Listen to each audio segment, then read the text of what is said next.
Hey, what's up, Fonz? So you're able to ask questions, right? Yeah, that's good. Because a few times I've been having problems with having these chats where people weren't able to chat or anything.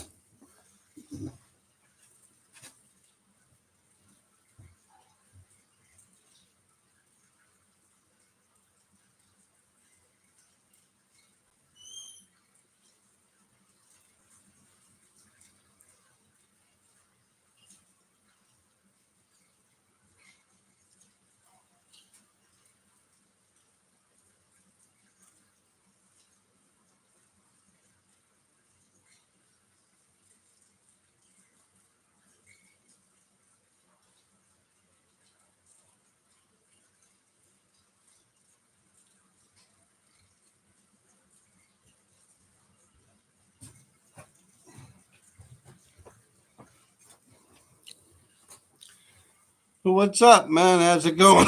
I'm smoking some weeds. You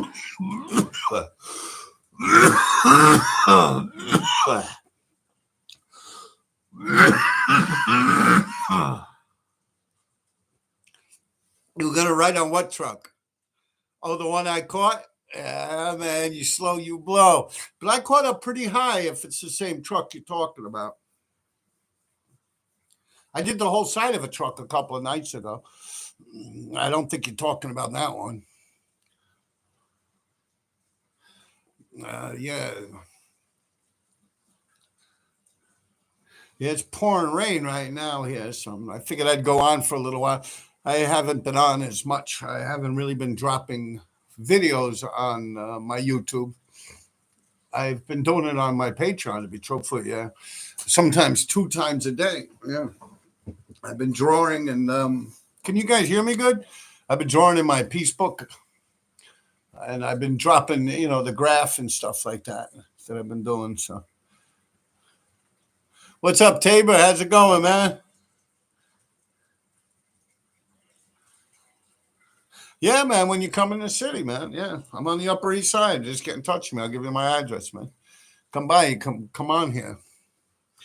But actually, in the summer, I stopped doing YouTube.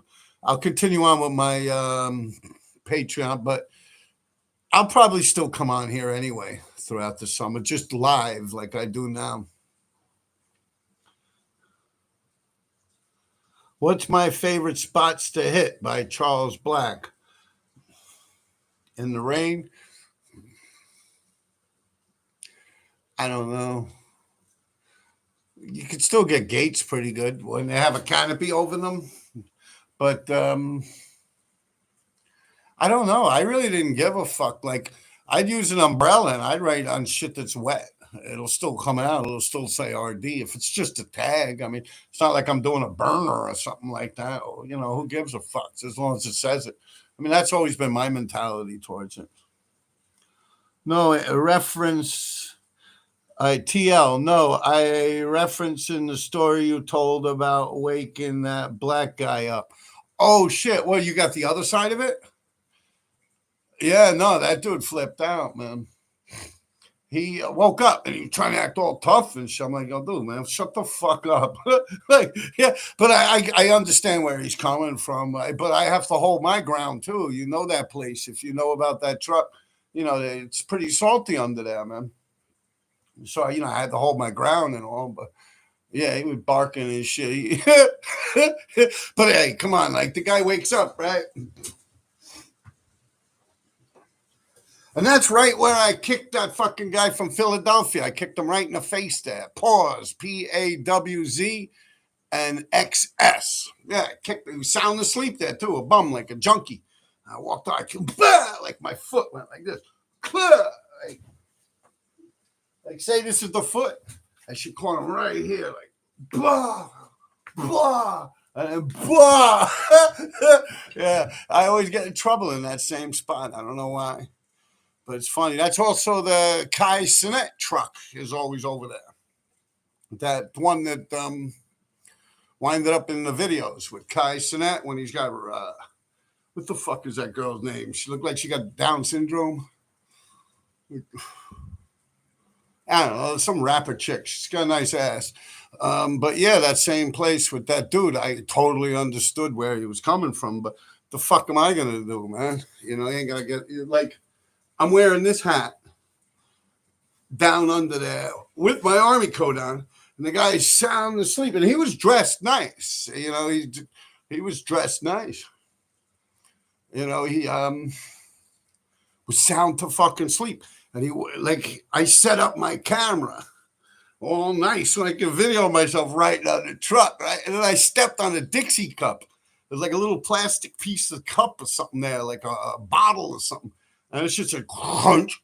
The dude hopped up. He started going back. Like, yo, what the fuck are you doing? What? Like, imagine that shit. Imagine, like, you know, I'm almost 6'5". I'm like 6'4", 3/4 of an inch, 210, 220 pounds, wearing an army coat and shit like that. I got that hat on. It's like 4 in the fucking morning. That dude sees me setting up a camera and shit. He thinks I'm gonna set him on fire or some crazy shit or beat his ass or fucking grape him. You know, that dude didn't know what the fuck. Yo, what the fuck? What? I was like, yo, relax, man. You know, I told him, man, I ain't fucking with you at all, man. But yeah, that was funny, and it was on the recorder, and I forgot all about that shit, and I put it on my Patreon. And then I was like, yo, I don't want people to think I'm picking on people in the street or anything, but you know, I totally understood. Like, I could imagine me waking up to some dude that's like 6'5", wearing a fucking army coat with a hat on like this. And I mean, this ain't, you know, that's like hand painted on there and shit. That dude probably thought it was like some MAGA shit popping off. You know, like everyone's all white supremacy and racism and this and that. And, you know, he's a black dude and shit. So a lot of people really feed into that shit. In New York City, it's really not prevalent like that. At least I don't know. I'm a white guy. Let me just get off that topic. But yeah, that was wild, man. I do woke up. I was like, yo, what the fuck? And like I said, he probably thought it was like some Silence of the Lambs shit about to go down on his ass. So he freaked out. Yeah. But I mean, you know, I left. I mean, what am I going to do? I can't ride in the truck now, you know?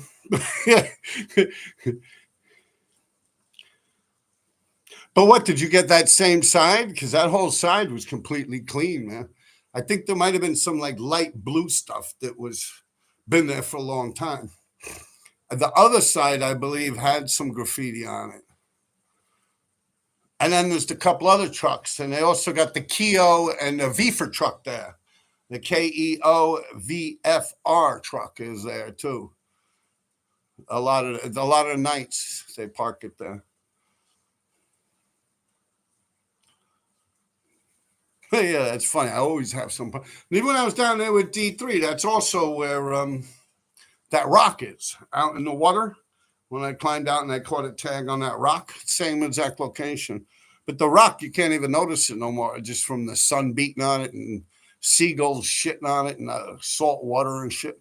East River saltwater? I don't think the East River saltwater. The Hudson River saltwater. It's brackish. Like as far as it goes with pH levels, it's brackish. So it's like semi-salt water. It meets into a body of water that is salt water. That it goes into an ocean. And being it has multi currents, yeah, it would have salt water, but to what degree, I don't know. No, I haven't hit freights in a while. Have no reason to. ICX Infinity V Fresh. ITL, you should have asked the black guy his name and then put him up. Yeah, but nah, he wasn't vibing at all, man. Like I said, he was sound to fucking sleep, and he wakes up to some big white dude. To him, it looks like I'm aiming a fucking camera at him, you know. And like, you know, he's like, "What the fuck?" It's like 4 a.m. in the middle of fucking like, what the fuck is this dude about to do to me? Like that. I mean, if he had a knife on me, I really wouldn't. I mean, if he had a knife on him, I really wouldn't bitch about the fact that he'd pull it out and try and stab me with the fucking thing, to be truthful. Yeah, I would totally understand. I would also defend myself, don't get me wrong, but I would understand that, you know. So what's going on, people?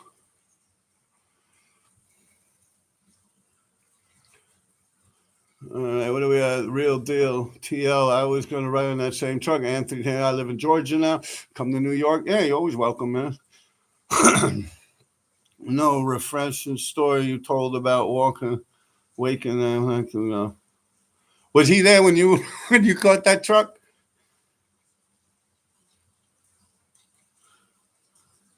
Gates, LOL. Yeah, Gates. I mean, it depends on what era of time you're talking about, too, in the rain. Hold on 1 second.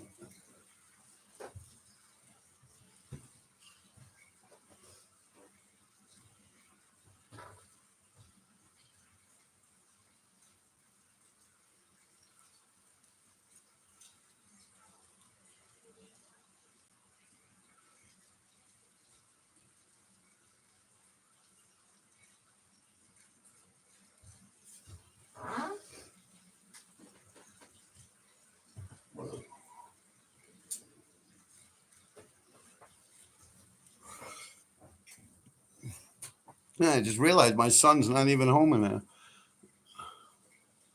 All right, you should have asked him to say. All right, yo, these fines.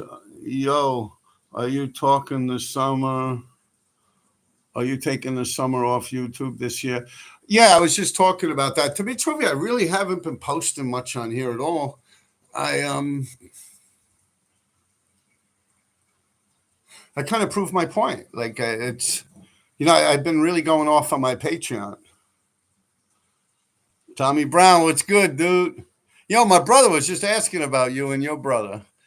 Yeah, I talk to him all the time. He told me to say hello. I told him I haven't seen Danny in a long time. Guess what? Danny's in Brooklyn now, no?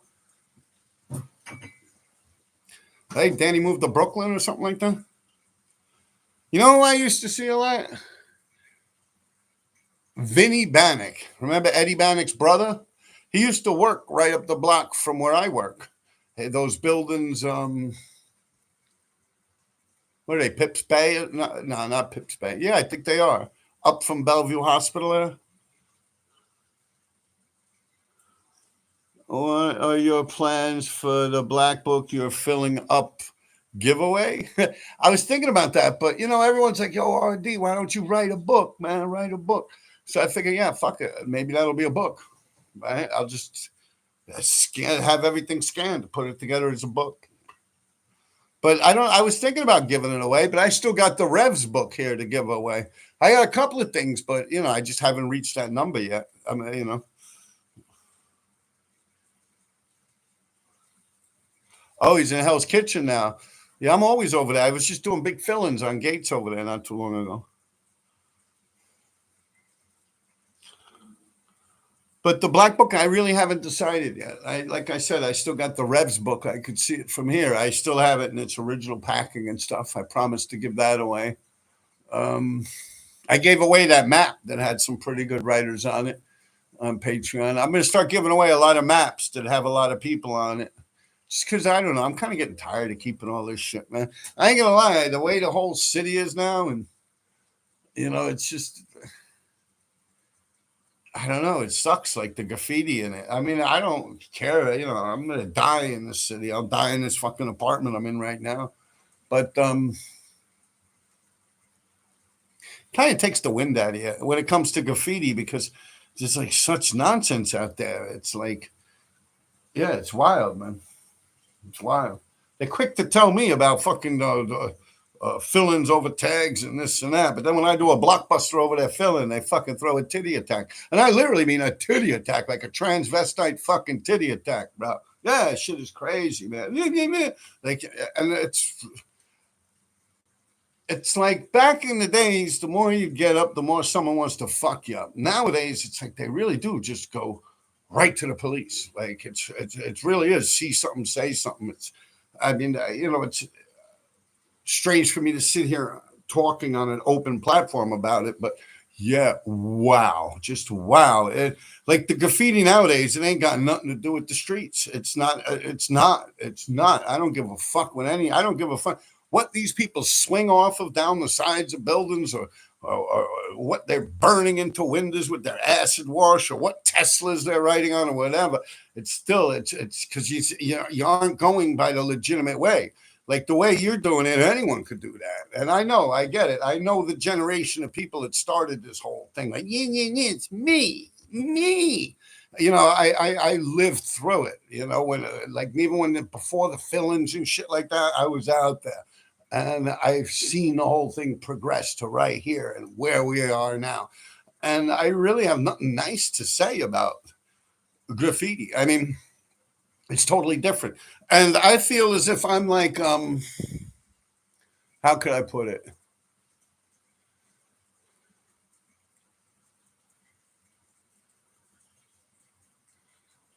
Uh,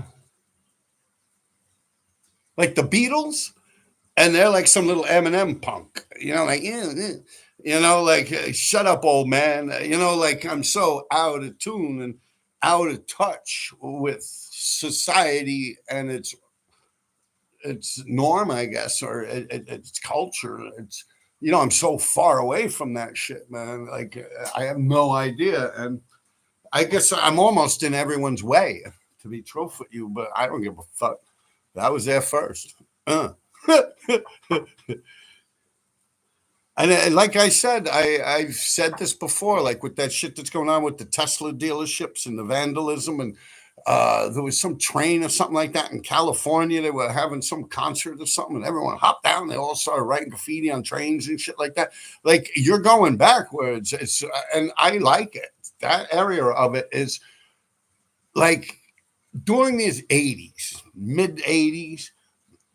Ain't no one was vibing with graffiti. All right, the Pope, he might have paid to have like Scene and Delta and Sharp or Dondi and them go to fucking Italy or some shit like that and paint on a train. But other than that, man, graffiti was a fucking eyesore. If someone saw you writing graffiti, they're gonna fuck you up, man. I caught a lot of beatings out there, man. A lot of fucking beatings out there like that.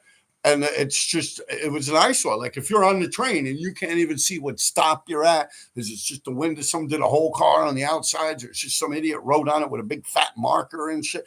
It was really just listen to people, what they're saying. I saw videos of it where people are like, oh, it's disgusting. Like the guy that writes, he's actually driving the trains. He's the motorman, conductor, actually, in the middle of the train, fifth car. And they ask him his opinion on it. He's like, well, it's kind of disgusting. It's like, this is my office. It's like, I imagine going to, it's my workplace. Like, imagine going to their office or their workplace and doing something like that. It makes my job difficult. It's not a good environment.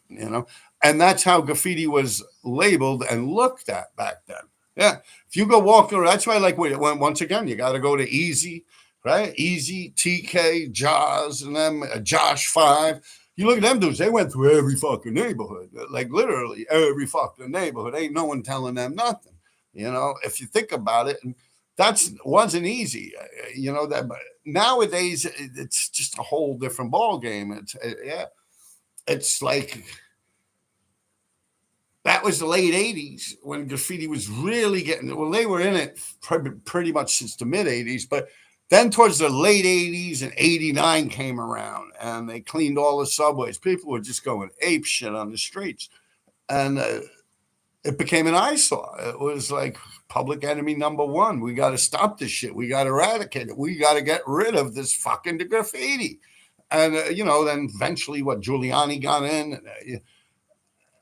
and it's like once they got rid of it, then people seem to be appreciating it and being willing to purchase it because it's like, oh, wow, it's nostalgia and this and that. And it kind of got a flavor to it.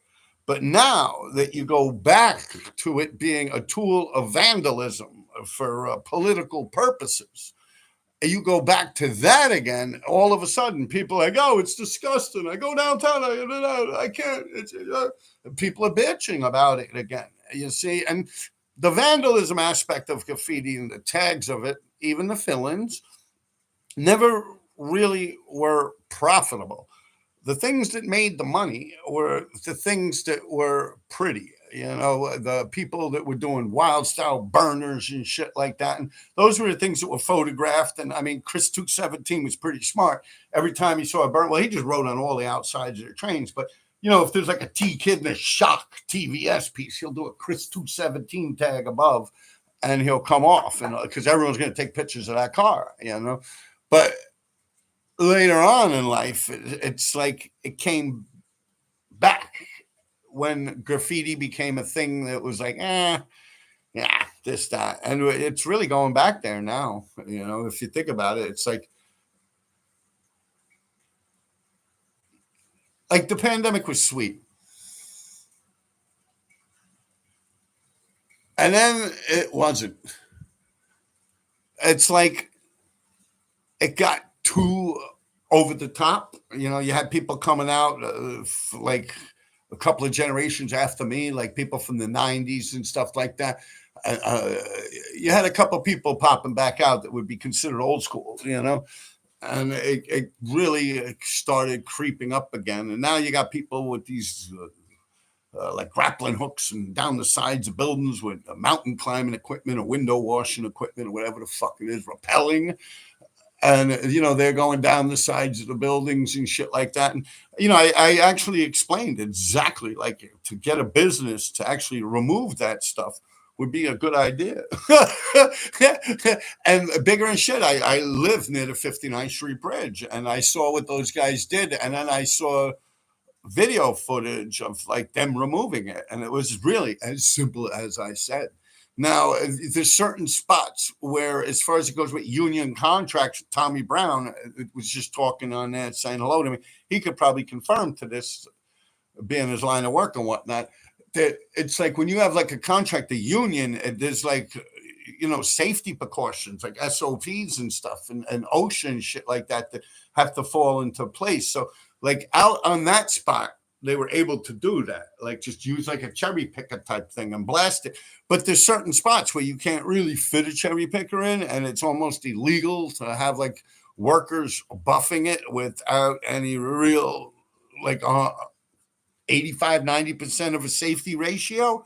If you really want to think of it. I mean, I work in a laboratory, so I know about work hazards, and I go to a lot of trainings and stuff, and I'm in a union, so I could see how it's, if they get the right spots, that they won't be able to get rid of it, unless they build a scaffolding underneath it, and they would have to have ground to do that. You get me? Like, in other words, they're hitting the wrong poles. All right, where else were we? All right, lower love towards the Upper East Side, D3, Bay Ridge, Crook, TBK Killers. What's up, Disc? Yeah, good old Chris 217. Yeah. McD B Cooper. Yo, where's that money at? DB Cooper, you got that money? What was it, 80 grand, 100 grand? Nowadays, that would be money. The graffiti is oversaturated right now. It used to be underground. It's not no more. Yeah, but you see, when it was underground, and it was something that street kids were doing, and it was a fun thing, it was an eyesore to the general public. People didn't like it. But then it got wiped out from the subways, and it got wiped out from the streets because of harsh penalties and Giuliani. I mean, I kept going. But, a lot of people punked out like that. I always said that's the era that separated the boys from the men. And you could see who was the little boys that ran back home, And it got cleaned up in the streets, subways, everything. You still had people hop around on train tracks and shit like that in the middle of fucking nowhere. And you still had me hopping around there, just a couple other people. Let me see. And then after that, it's not around anymore. And it's like something that's purchasable. Like you said, it was kind of gone. It was an extinct at that point. And then people started purchasing it. And then graffiti writers started saying, hey, I can make money off this shit. I don't even got to be good at it. And they ran out and they started doing all this gay shit with flowers and shit like that, and mushrooms and unicorns. And then they started a clothing company, and today they're the kings of graffiti. Now, it's right back to the whole point again, where back in the days, people see you right and they mind their business and they keep going and shit, and they don't like what you're doing, and they'll call the cops. And nowadays, it's almost the same thing. If someone sees you out the window writing graffiti, oh, motherfucker, like, what's he doing over there? You know, why is he vandalizing that? And no longer is it, oh, he's just making art in the street. And, he's expressing himself. Let him express himself. The poor guy. You know, it's not that way no more. Now it's like, yo, that motherfucker, man, I got to pay tax to get rid of, you know, like everyone's on edge about shit now, man. They're not vibing with graph like that right now. It might actually get to the point where someone could catch a beating if the wrong person caught them writing graffiti. It's true, you know.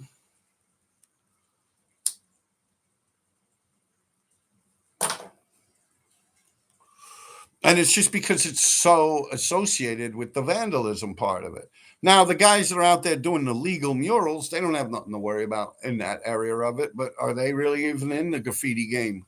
You know, the people that do legal murals, and you got people out there that make a living off of doing murals and stuff like that.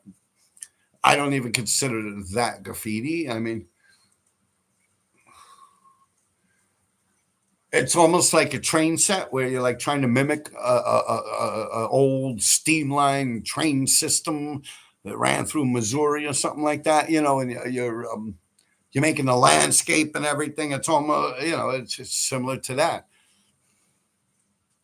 I mean, you even look at the computers now, what they're doing with this AI. You know, the whole reason that like portrait paintings and stuff like that was created, I mean, it pretty much died when the camera was invented and people could just take a picture. But before that, it was real fine still art, like realism and shit like that. You know, I mean, you had people, depictions of hell and heaven and stuff like that, the Renaissance and whatnot.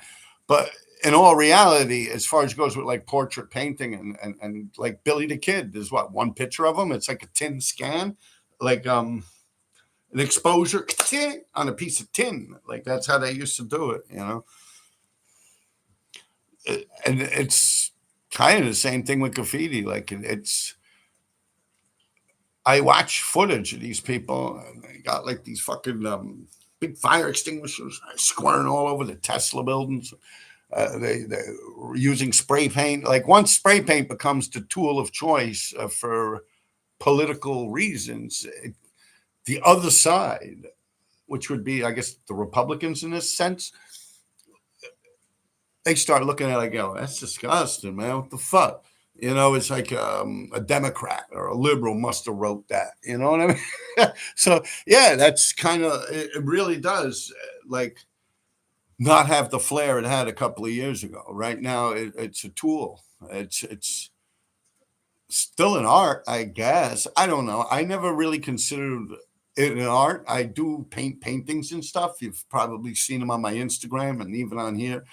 And I do graffiti also. Up until maybe 10, 15 years ago, I never blended the two together. Graffiti was always graffiti, and I had a vandal's mindset towards graffiti where I never sat there and tried to do anything that someone would say, oh my God, that's so pretty. That was never my intention. I would go for, oh shit, RD's up over here too. Wow. Dude's up everywhere. In Manhattan, or if not, holy shit, look at the size of that fucking RD. It's huge. He must have been here all night doing that fucking RD. Damn, how much paint do you think it took him to do that fucking thing? Like, don't forget, I'm the grandfather of that shit, doing them big fucking blockbuster stompers. I mean, Comet and Blade came up with the term of blockbusters, and people have done them on subways. But, you know, I was the first one out there doing shit 20 feet tall, city block long, man. Yeah, when it came to shit like that in Midtown, yeah. Yeah, I mean, now you got Gaines in Texas and them, and, you know, you got people that are doing it, and they do it good. They do it better than I was back then, you know.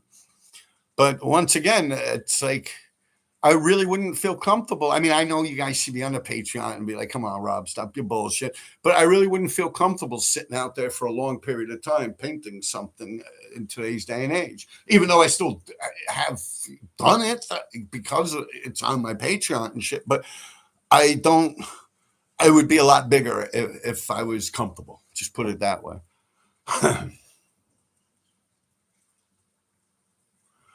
Yo, RD, I'm from Winnipeg, MB. I fuck with all your stories, bro. I wish I grew up in that time and era.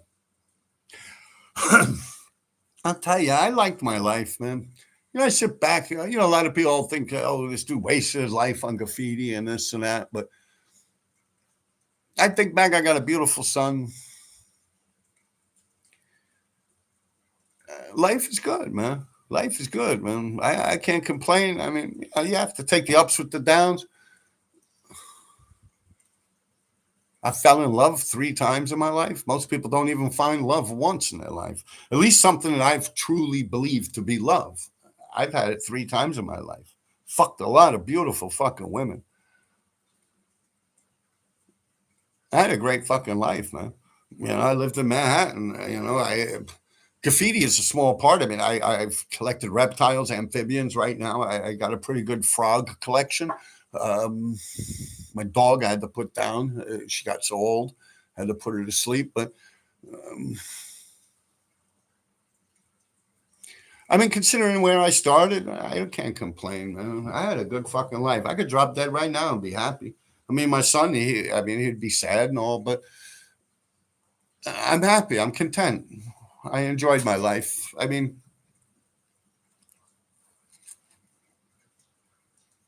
you figure we all got to die sometime. And how long would someone actually be remembered or something like that? And as the world continues to spin and shit like that, I don't know. But I really can't complain about my life and my choices I've made in my life. I mean, it's what I love to do, man. I loved stealing shit. I loved fucking around out in the streets. I loved it, man. It's an addicting fucking thing, man. Being down with them streets and shit, it's fucking addictive as fuck, man. And all the people I hung out with had the same fucking mindset. None of them fucking told on anyone, and none of them they'd get caught. They'd all Alpo, but I mean, that was a whole other thing. We weren't drug dealers or nothing like that. But yeah, you look at it. Other than that, all these people, man, they kept their mouth shut and they did their time. Some of them got out. Some of them are still in prison and stuff. And I changed my ways after I've gotten married and stuff. And you know, I still steal toilet paper,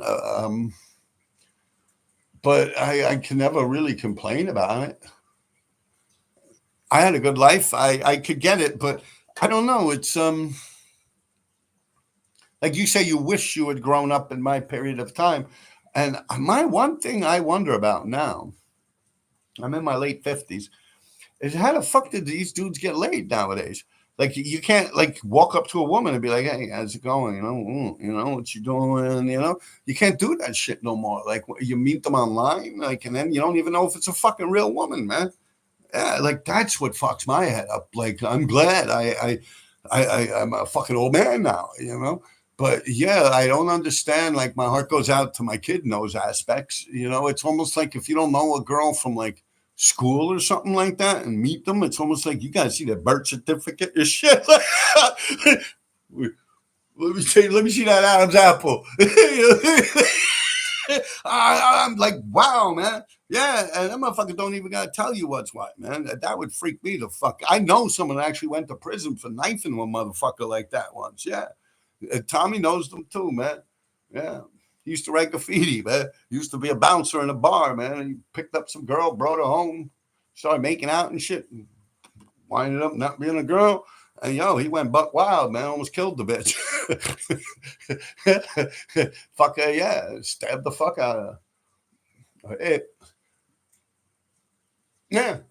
But that's just in shock. You know, it's not a hate crime or anything. He feels if he was, this is going back 20 years. Feels as if he's been tricked. I mean, we all can't be into that crazy shit, man. You know, someone's got to like It's like everyone's got to have feelings for everyone and understanding, except for like a straight white, like Catholic dude or a straight dude in that matter. A lot of my friends have the same conversation as me. Like, can't speak up. And I'm like, I don't give a fuck, man. What are you going to do? Shut off my YouTube? So the fuck what? I don't give a fuck. But yeah, even like black friends of mine and shit to everyone, man. Dudes, straight dudes are going through some shit out there, man. I was just watching some shit with these Democrats, how they paying like 20 something $million to figure out what the fuck's going on in a straight dude's mind. yeah, yeah, like we some kind of fossil they dug out of a mountain and shit, man. Yeah, crazy shit. Yeah. You can still talk to girls in the street. It's fine. Yeah, right. I should video that shit, man. Yeah, one bitch almost dumped the case of can of fucking mace in my eyes, man. I just told her she had a nice ass. Like, you can't get in like that, yeah. And even then, you might be able to talk to them, but then you gotta wonder. Wait a minute. How come this girl's talking back? Maybe it ain't a girl, I mean, I'm dead serious. New York City is like fucking Sodom and Gomorrah, man. I'm a religious dude, man.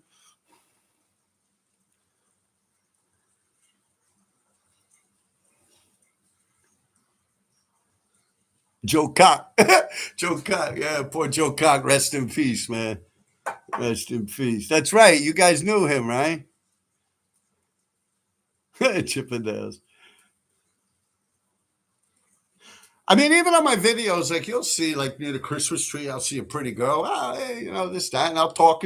You'll see there's, there's a little communication going on and stuff. But it's like then all right, you do talk to a girl, right? You pay, hey, how's it going? This, that, and everything's vibing and shit. You bring her home, you do the wild thing and shit. Hey, kiss you goodbye, and go home. 3 hours later, you got the cops knocking on your door, talking about she was assaulted or some shit. Yeah, for real.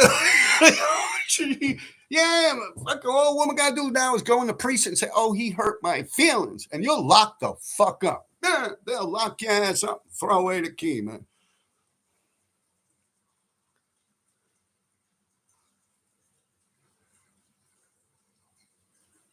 Check the hood chicks. Yeah, that's another thing. That whole rap industry, man. I was just talking about that shit, man. Like all the rap music. Yeah, that shit, man. They done did that dirty. Natasha was Joe Cox's girl, right? She used to live with him, the Russian, right? Zyu, come here. Like Vladimir, right? Vladimir, you must fly. Like the vulture from the Looney Tunes. A killer, right? And yeah, she used to talk like a Romanian, like a gypsy, right? She'd picture like, "Come here, little boy." Yeah, I remember her. Both of them, man, they were nuts. They were in the newspaper, man. He's dead, but yeah, well, you know that. Do the wild thing, chicka chicka bow wow. Yeah. Yeah, let me ask you something. Why is a woman's pussy and her ass so close together? So when they get drunk, you can carry them home like a six pack.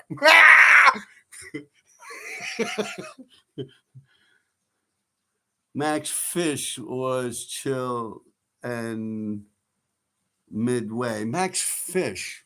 What was that, a bar? That's downtown, right?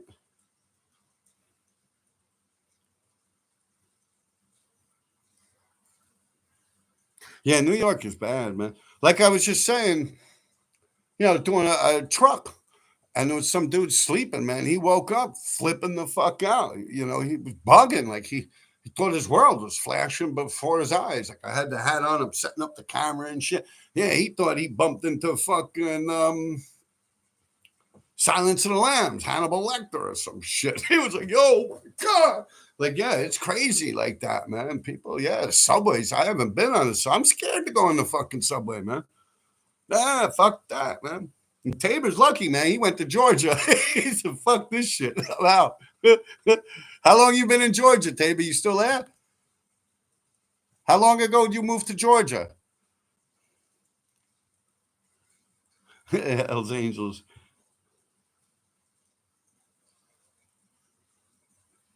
Oh, I think then I wouldn't have known Max Fish because I didn't even know. I mean, I know John Seymour's joint, Sweet Chicks. But are you talking about the one? Oh, on Ludlow. All right, then I do know. I thought you meant the one he has out in Brooklyn, the one I did the side of the building. Yeah, I have been. I do know Max Fish exactly. I know. Yeah, yeah, I know what you're talking about now. Yeah, I used to be up in the bathrooms of that place. Cat's Deli. It's near Cat's Deli, not too far. Couple of bars on that block. That's why I saw corn. Yeah. Well, I took Corn's fucking leg and I threw it in the street. Yeah, right over there. But on the Ave. Yeah, Corn, he has a fake leg. Yeah, Jeffrey Dahmer. I mean, imagine waking up to that shit, man. If I would have woke up and I had a knife on me, I'd be like, "Yo, get the fuck away from me, man." I get it, but it was wrong. He was wrong. I was not gonna. I tried my hardest not to wake that man up. I was trying to write on the truck, and it just so happens I stepped on like a piece of like a Snapple bottle or something. Went, he hopped up and he saw the camera, like he saw himself like on the side. Because he kind of went right in front of it, like, "Yo, fuck you recording? What are you doing?"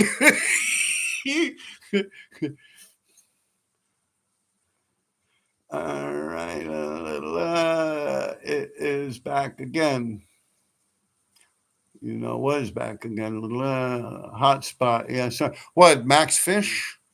I remember that place. It was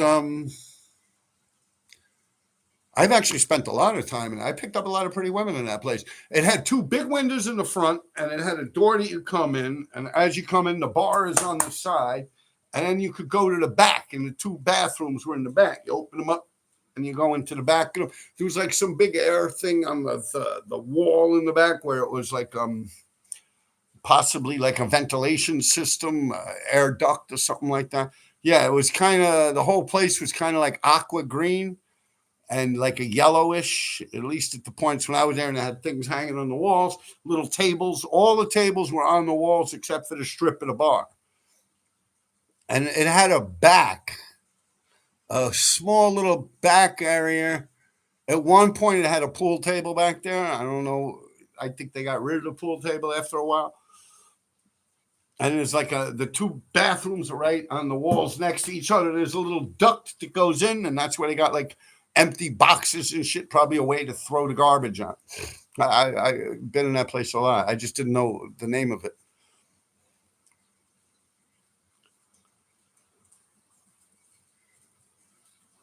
Yeah, corn was up, man. I like corn. Okay, no direction, rhyme, stay high. IDUGG did what Christian said. I don't know, man. Fuck that dude, IDUGG. I don't like that dude, man. He's a dick. I used to like him. I was actually hanging out with him in that show I had with Danny Diablo and me, DMS and 357. And he was there and he was like, just saying, like he couldn't handle his alcohol. Um, yeah, he was just being a dick, man. One of my friends is like, "Yo, knock him the fuck out." I was like, "Nah, don't worry about it, man." Yeah, Kane was there. Tommy Brown would know Kane. GF, go fuck yourself. GFY. But yeah, no, it was just like a sloppy drunk, and I'm like, "Yo, dude, man, this is like a show and shit." Like I gotta have my professional face on here, man. Why are you fucking my shit up, man? Like I was pretty much talking him to go around the corner, and he caught on. Like, "Oh, wait a minute, this dude's like trying to lure me." Like I was telling you, Skid was there, and a bunch of people, man. And I was like, "Yeah, yeah, yeah, yeah, yeah," and he kind of like went from under me like that, and he woke up real quick. I was gonna bring him around. I'm gonna kick him right in the fucking balls, and then just start pounding on his fucking ear, man. Yeah, I get him on the floor. I crack his fucking head like a peanut. But I don't like that fucking guy. And then he spends more. He spends months trying to apologize. Yo, man, my bad. Yo, I'm so. I'm like, yo, fuck you, dude. I think I wind up blocking that guy. He sucks anyway, man. And he kind of knew people that were from around here, like PFD, Please Find Dave, um, Pray for Death. I don't know their connection, but I saw them writing with each other at one point.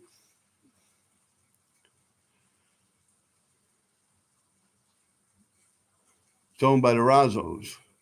All right.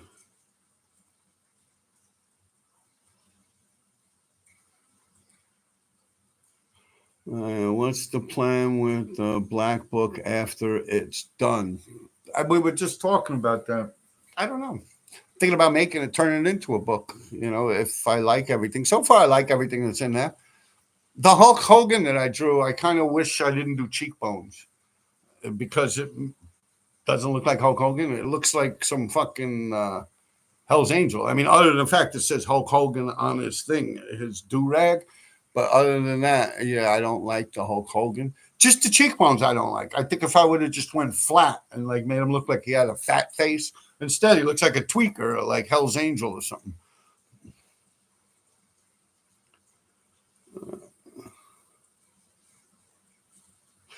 Yeah, the bathrooms at that place were grilled. Yeah, I always had tags in there too. I would have them with spray paint. Same with CBGBs. They came out with a book called "The Decades of Graffiti and CBGBs." You ever look through that book? It's like throughout the decades, man. I'm like a fucking vampire. You'll see an RD in the background. You got like Deborah Harry or something. There's a vampire. You got the Ramones, and then there's a fucking RD like throughout the decades. Literally, it's crazy.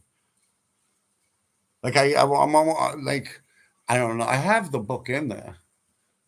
Let me see if I can locate it.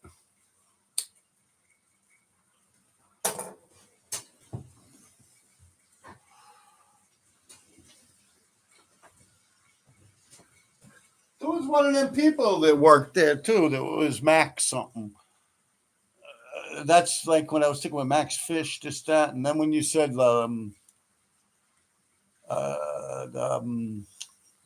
Sweet Chicks, but I'm thinking Sweet Chicks in Brooklyn. I didn't know there was a Sweet Chicks there.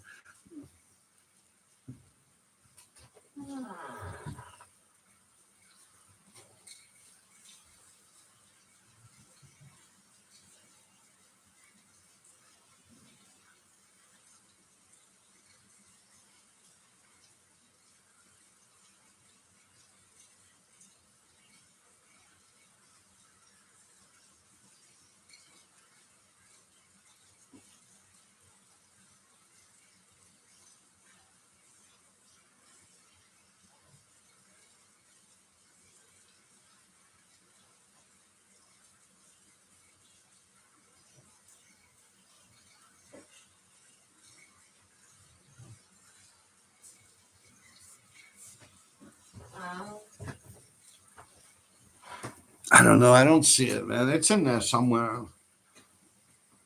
It's called Decades of Graffiti and CBGBs or something. I got it on Amazon for like $10 or something. Have you ever met Peter Paid? No, I never met him. I remember the paid fill-ins he used to do. PAID, right? Because I remember Paid also paid from downtown up above, like around the teens, 14th around there, 13th Street on the west side, like the meatpacking district. It was, and he, or like the RTW, TVS paid, and then you have this paid. But no, I never actually. The other paid, I met him just in passing, PADE, like hi, how you doing type thing. At least I think I did. I don't know.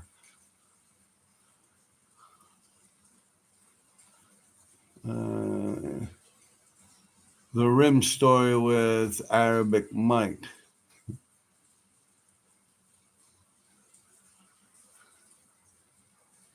Kid Capri. I was just talking about that with D3 a couple of lives ago. He was probably fucked up. Who? Let me go back and see what you guys are talking about. Oh, ID, you mean was probably fucked up? Yeah, he was. But I mean,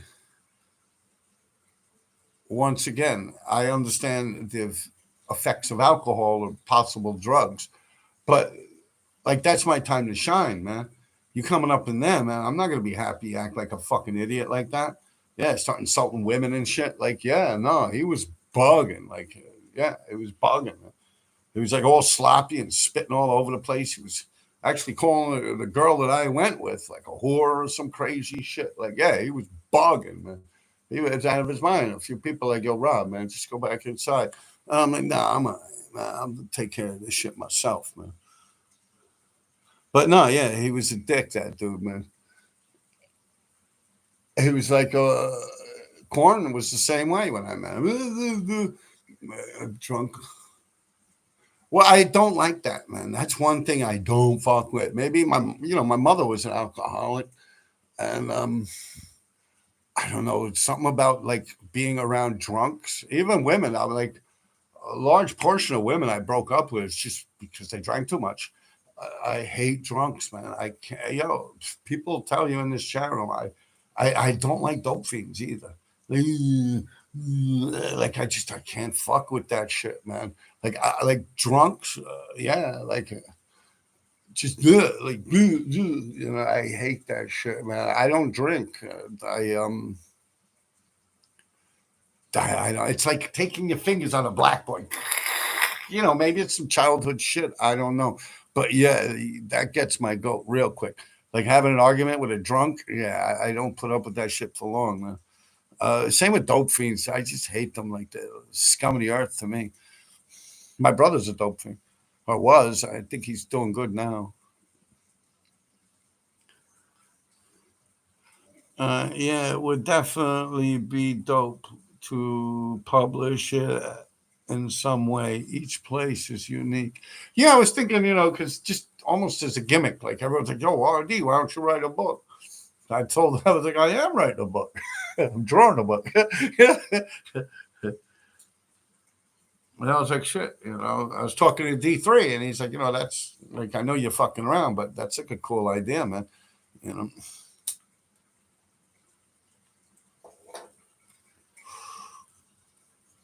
know, RD will never be too quick trip because they aren't in NYC. Yo, RD, you remember my big cousin, Billy Bird Smoker? No, never heard of him. Weird shit, man. Some of you guys bug me out, man. RD will never be too quick trip because they aren't in NYC. All right. Craig Shulman just saw an old school ID tag inside Home Depot by King's Plaza. And then H102, drinking is fun. Yeah, I mean, hey, enjoy yourself, but don't be bringing that shit around me. I don't have to, why do I have to suffer, Like, I'm not a babysitter and shit,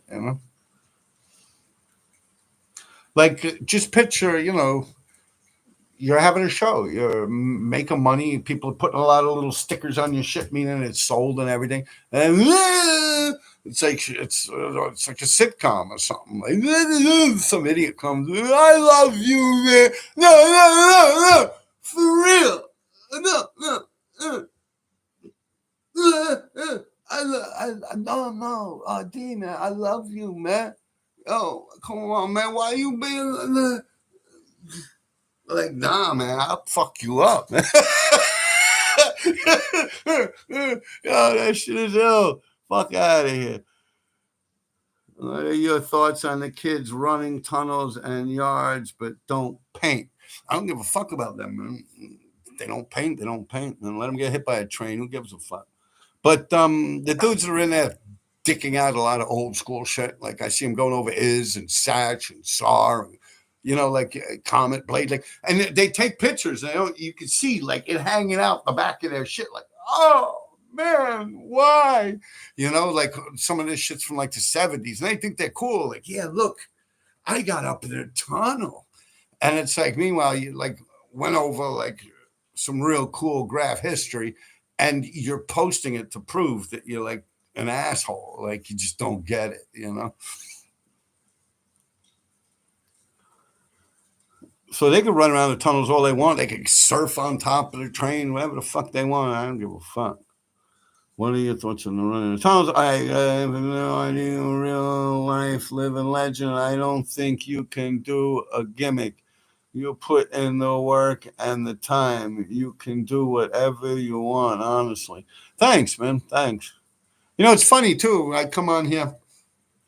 That means a lot to me there because, you know, I come on here and I still get a lot of people like, I don't know, like they don't even know really anything about graffiti. And some people actually come on, I'm not saying here tonight, but they're actually against graffiti and they just stumble upon this shit and they just, you know, it's that and blah, blah, blah, blah. And it's like, I don't like when people don't make sense and they try to argue with it. You know what I'm saying? Like when they don't know what they're fucking talking about, but they're trying to hold an argument because they read something in a book that came out 10 years ago by the person that had nothing to do with anything anyway. It's like I watch some of these things on YouTube and shit, and it's like people explaining graffiti and, you know, like graffiti 101, don't go hot 110, and like just like the dumbest shit ever, man. And it's just like so far off base. And then when I'm actually explaining like lived experience here, there's probably not that many people that actually, I can't think of many people at all that could actually give you the kind of knowledge that I'm capable of giving you. There's really not. Like, think about that for a minute, man. Like, when I started writing graffiti, none of the people that were writing back then are writing now for the past 30 something years, man. There's none of them around. None of them. Like that. Like, think about that for a fucking minute, man. Like I was doing whole cars and shit, man. Like how long ago was that? And still active straight on through. Like there's really no one out there that has covered the length of time illegally in the graffiti game than me. There is not one fucking human being out there. And that's why I actually started this YouTube, is because there really is not one human being. And I challenged and you guys came up with all types of crazy shit that just, it didn't hit the nail on the head. The closest thing was some guy, Eternity, from the 1930s or World War II. And he wrote on the floors of Paris, France, on the floors of Paris, France with the crayon. A piece of chalk, white chalk. And he wrote Eternity. But he only did that shit for like 30 something years, 32 years, I believe.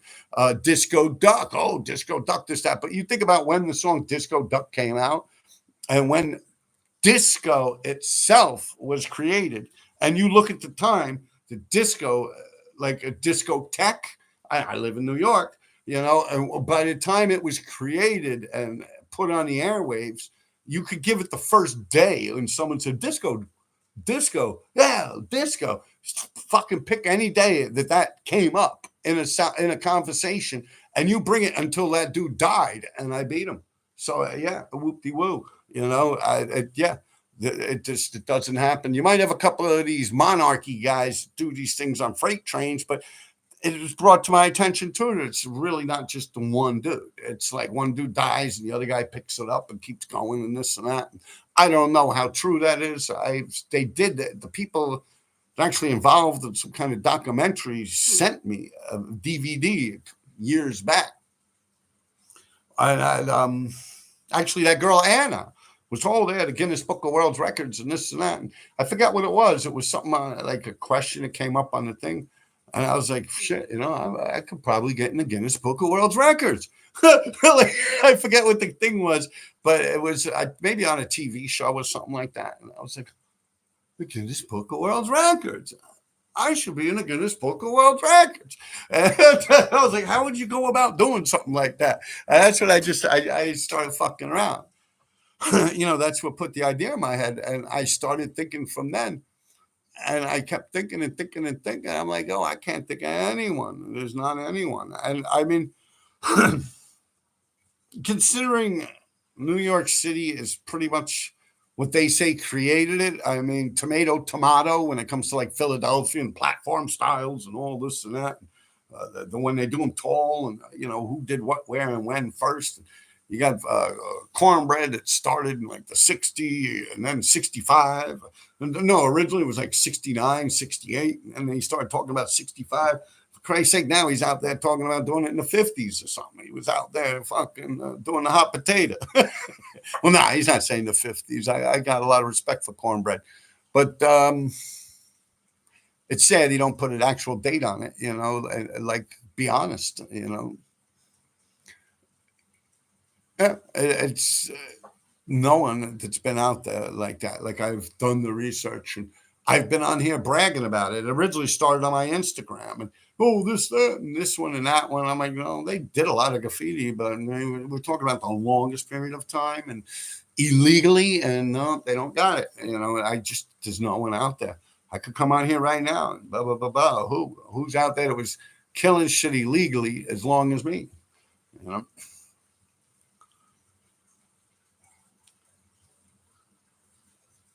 Wow, you've been out of New York for almost 15 years, huh, Tabor?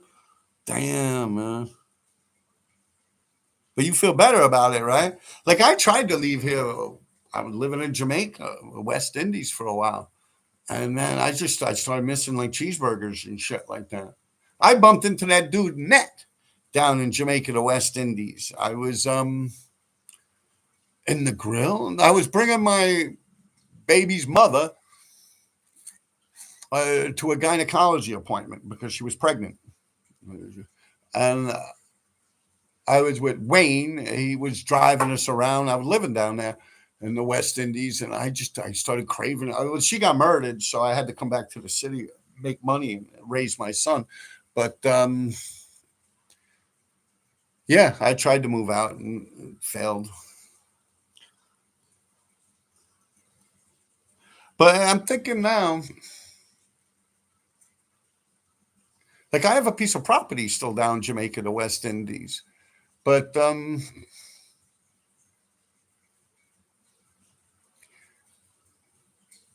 thinking just let my son have that, you know, because it's part of his culture as well. You know, I mean, he's part, like, you know, he's Jamaican, and like maroon and Arawak, I believe. Yeah, Arawak Indian Jamaican.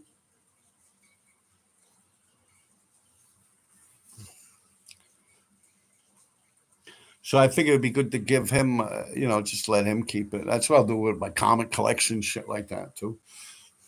Yeah, I'm talking about, God forbid, when I pass away. I mean, yeah, you see, yeah, you got it good raising your kids, man. Yeah, it was hard, man. My son was here in art and design, man. It was crazy, you know, because you got to realize I'm raising him. And like I said, his mother got murdered. I had to bring him back to New York. And his babysitter was my brother, which got convicted of murder. It's like, they were like, yo, what the fuck? Like, when he brought him to kindergarten and shit, you know, when that murder happened. And they're like, yo, how'd you get to school? Because my brother used to bring him to school all the time. And shit. Yeah, it was wild, man. And like, he's had it bad. It's like he's had no nurturing from a female, like a mother. You know how they always say, like, the problem with society is all these like fatherless homes. Well, he had it the other way. He had a motherless home. And he, you know, it's like we never were like, "No, little baby." Like, he's tough. He's like stoic, man. You know, he's a good kid, man. He does very good for himself. But, you know, like, we didn't do all when we're getting on the subway, something, here come the choo choo train, the choo choo. You know, we're like, yo, the subway, be careful. You see the yellow line? Same with a dog. Like, you know, we weren't like, woo, woo, woo, doggy, woo, woo. We are like, that's a dog, you know, it could bite. Like, the whole, like, nurturing, like, gag, goo, goo, it just wasn't there. Me and my brother and Joey, TDS, to be truthful, yeah, and Monique, which was Joey's girl. I was living up there. As a matter of fact, my son just came home. I heard him. We were living up there, Joey, TDS, and Monique. What's going on, kid? We're just talking shit about you live, man. No, my Tabor is dude I knew. Well, you knew with my wife, Deborah, when I got married. You met me with my wife. Yeah, that's a different woman. She was from Guyana. But yeah. You know, my friend Tabor, he's on here. He's talking about he moved down to Georgia. It's a better place to raise his kids. And I was telling him, about raising you up in here. But how'd you do? You didn't have no mother figure, right, Bobby? You came out all right, right? It's like the reverse. I was just saying, it's the reverse of like a fatherless home, but it's not like a divorce or separation. She got murdered.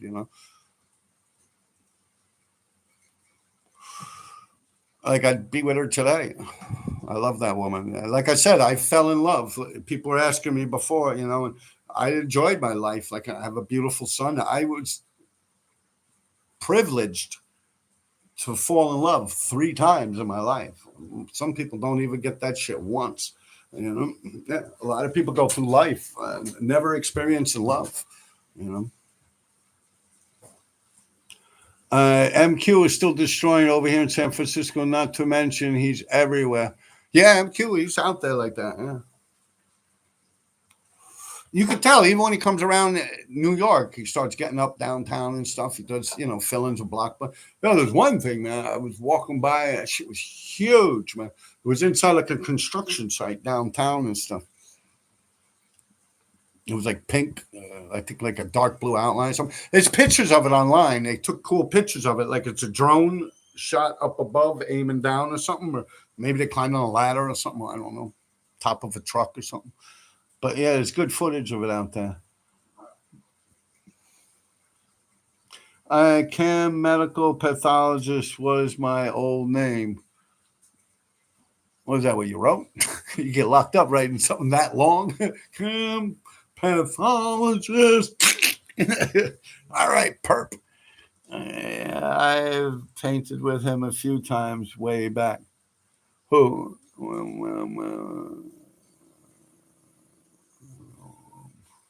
I don't know. You lost me. I'm going to move on. MQ don't sleep. Yeah, he does good. MQ, he's up. I mean, not really around here that much. He don't really come out to try and dominate. He kind of, he comes around, hangs out with his peeps and shit. And, in his spare time, he does a couple things. And he bounces. But, yeah, he gets pretty heavy. I saw him up. If you look at my shorts, the shorts on my videos, MQ and DF. Yeah.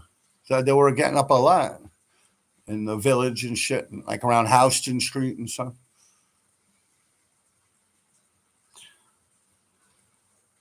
R.I.P. Yeah, man. All right. What is this now? Finest piece. Is that whole Baker beef as real as they make it out to be on EG? I don't know, man. I don't know. I don't even see it, to be truthful with you. Like, I have my own problems on Instagram. I don't even like. I go on it maybe once a day or something. If it's like I'll post something. And then, like right before it's ending, the post, like what a reel, 24 hours or something like that. And like maybe 15, 20 hours, I click to see how good it did, see if a lot of people liked it or something. Someone asks a question or something, I'll respond to it in my comments. And that's about it. I don't fuck with that like that, man. I don't like what's like, I don't know, like it's a lot of weird shit going on in there. Not even with graffiti, it's just like I don't know, like sexualized things that are just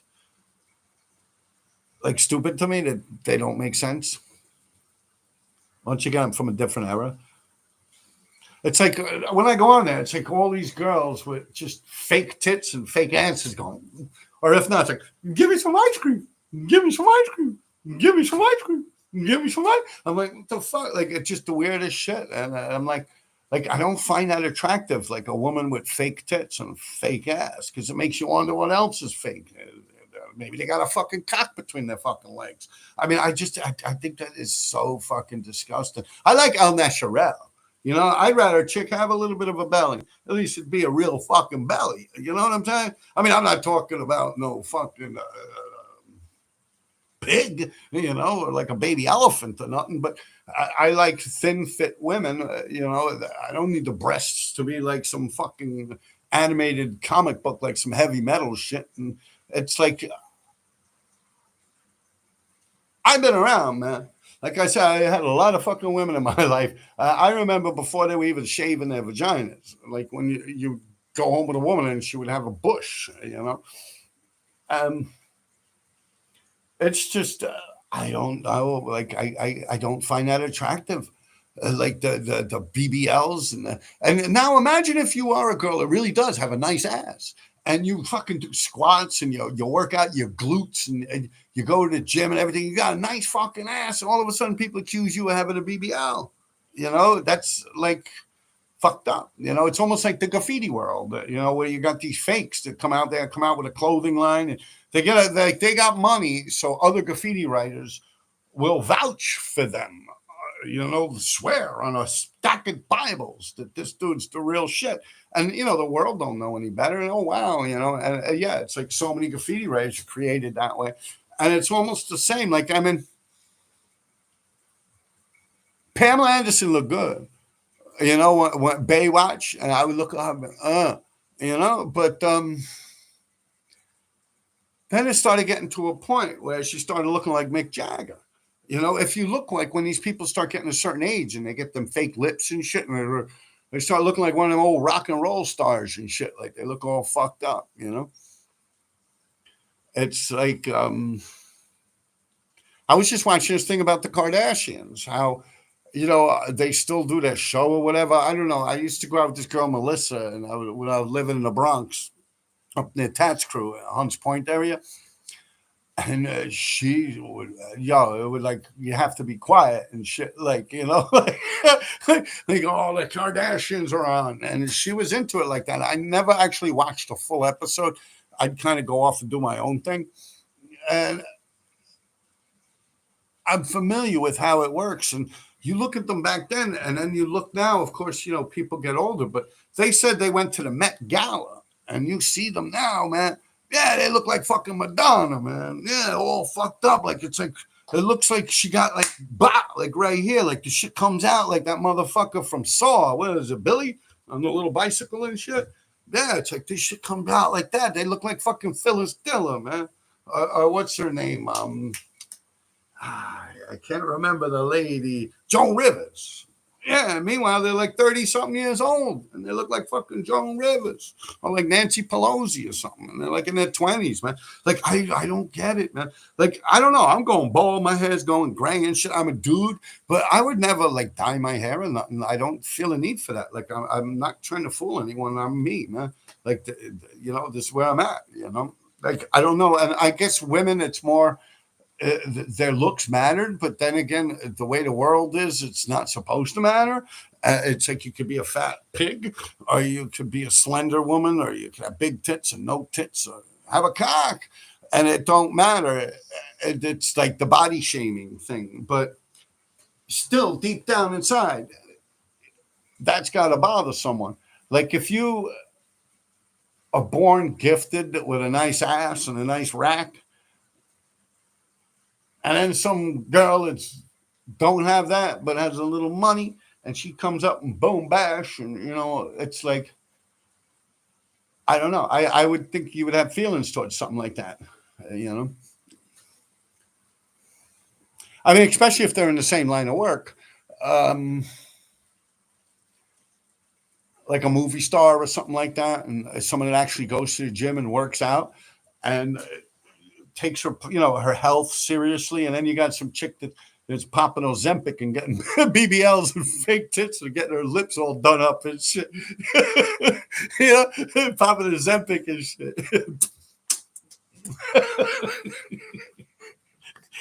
I don't know. I don't find it attractive, you know. And the craziest thing is, as time goes by in New York, it's getting less and less like an El Natural woman. If you see a natural woman, like she's talking like a hillbilly, man. Yeah, from like the middle of New York, of America and shit, or south wise, you know. Yeah, ain't nothing wrong with talking like a hillbilly.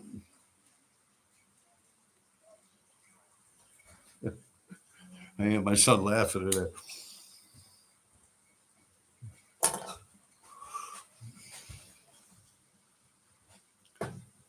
And when we have female writers make videos painting with their cheeks hanging out, get more views than a real graph. True.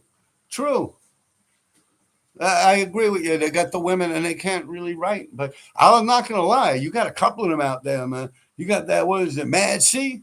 Shit, I'll bust a nut inside that ass.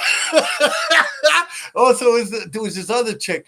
Man, she was pretty as fuck. Well, not pretty, but she does nice portraits of a woman. And that's all she does. Like all her friends, and she don't speak. I think she's Russian or something. It's something K, something. She don't write. She just... Oh, not that Subi bitch either. That's like a stripper with fake tits, fake ass. We just went through that whole thing. The BBLs, the Subi or whatever. Oh, yeah. She tried to slim up in my DMs. I was like, oh, no. Yeah, oh, no. But this one chick, she's really fucking talented, man. Like, she does the tears and shit. And she's sponsored by Montana Paint. She's got brown hair. She looks kind of like gypsy-ish, like the pointy bird nose. But she's cute, like you can tell. She's al natural, you know. She's got a nice ass. Her tits are a little on the small side, but I eat it.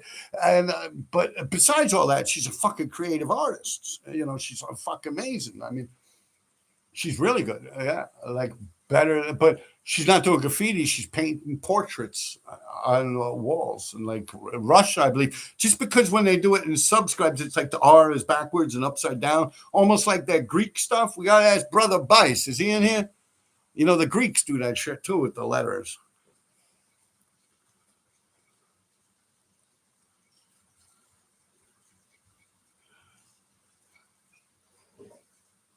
Like Joan Rivers, her face never moved. Yeah, but you know, I feel bad about Joan Rivers. They did her dirty, man. Wasn't she actually getting some kind of plastic surgery or something like that when she died? I know Kanye's mother went out like that, right? I think Oprah told Kanye's mother where to go get some kind of like enhancement surgery, or and she passed away, I think, from an infection or something. I'm the opposite. I look super young for my age, which was a bad thing to me. But looking back, it is a good thing. I don't know, man. I I used to look kind of young too for my age. You know, when I was young, like 19 and shit like that, 20, 21. I used to get these old chicks too, man. Yeah, they'd be like in a bar hanging out. Normally, like around after work hours, 5, 6 o'clock, you go and a Wicked Wolf and shit like that. Yeah, Elaine's is another one, an 80 something shit. And they had this place Rain, and it was like middle aged women. They would get together and like while their husbands were on like Wall Street and shit, they'd get together and have a couple of cocktails and shit. You know, I'd come up in there, you know, and all of a sudden they get the whole mommy thing going on, you know.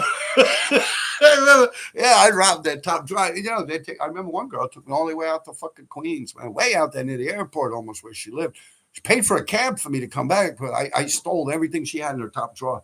I even took her husband's jewelry. Yeah, I ain't give a fuck, man. Yeah, I just stay there and do my thing and shit while her husband's home. I took everything, top drawer, boom, dresser. Did that a few times. You know, I'm like 19, 20 years old.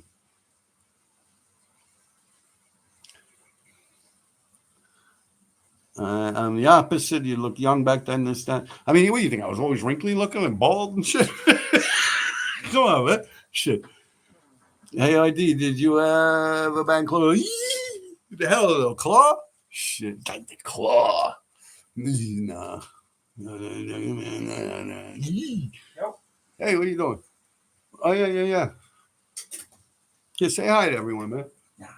What do you mean, nah, man? I'm fucking doing the deliveries, man. What are you ashamed of your old man? I was just telling everyone about you. Come on, let them say hi to you, man. Hey, what's up, everyone? Hey, how's it going? All right. That's my son. He says hello, everyone. Yeah, old girl need love too, yeah. But I ain't give a fuck. I was like a little whore back in the days. I mean, I was true. I was faithful, you know, with women that I was in love with and everything. I never cheated on a woman. I could honestly say if I felt like I had to cheat or I had better options, I'd tell that chick, man, I'm sorry, man, this shit ain't working out. Peace. And I would bounce. Yeah, I wouldn't do that whole shit, man.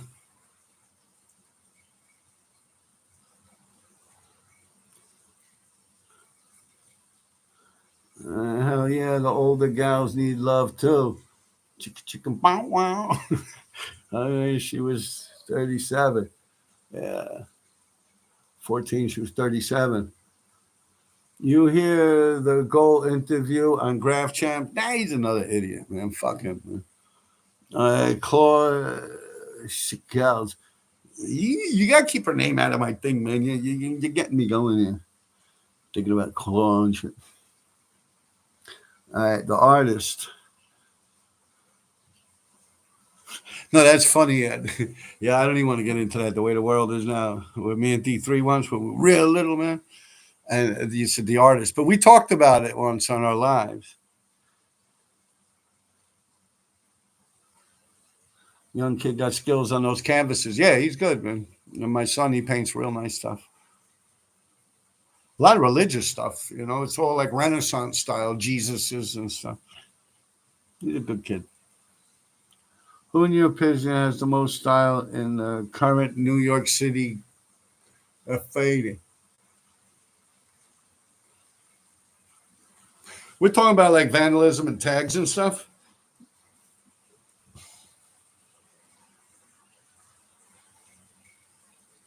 You know whose style I like?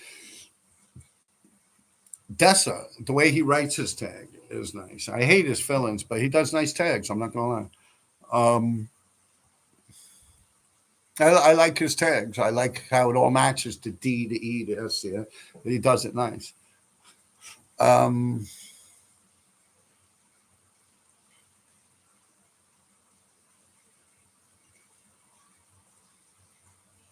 that's probably it.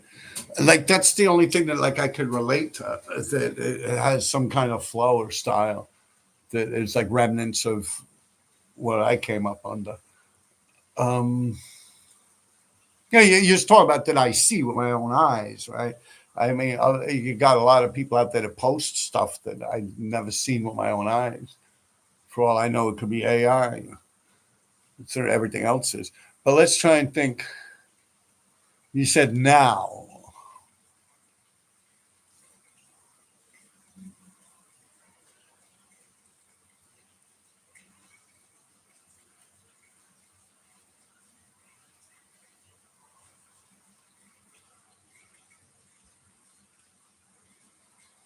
Yeah, I would probably have to say Dessa.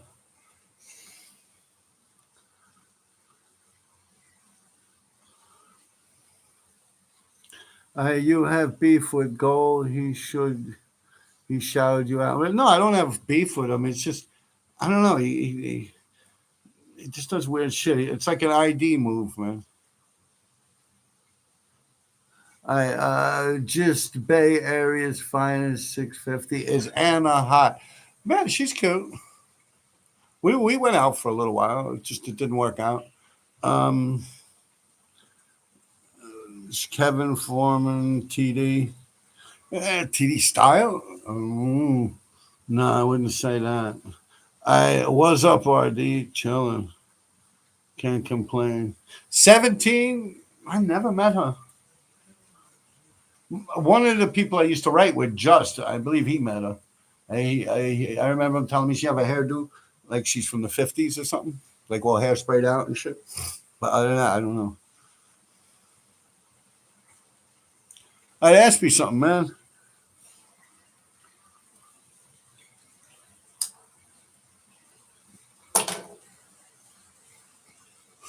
All right, guys, I'm gonna go to bed, man. You guys ain't gonna ask me nothing.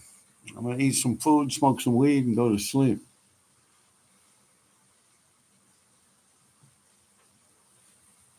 Let me go back, see if I missed anyone. Is that Baker and MQ the whole thing real? Whatever making. Is that whole Baker beef as real as they make it? I don't know. I just told you I didn't follow that. I see something about JA here. Oh no, someone said JA. You think JA got a long run? Yeah, I do. From Mo Green, I think he had a long run. Yeah. I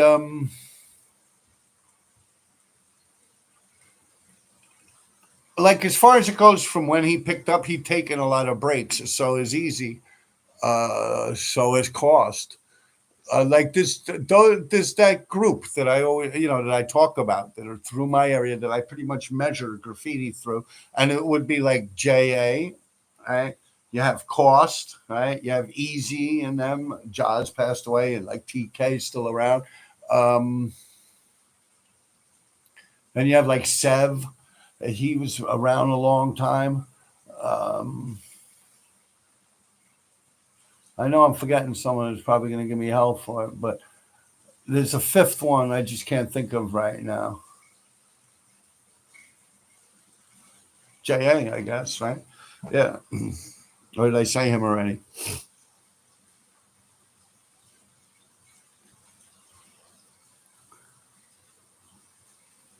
A lot of people sleep on Cost, man.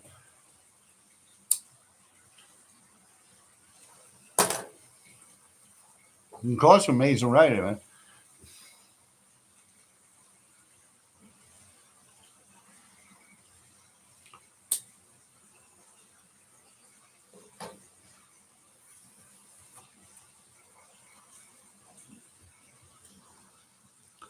Let's see what else. Did I miss anything? I just got here. I don't know what you guys were talking about, but these chicks nowadays are crazy thinking that a dude has to pay to be with them all the same time.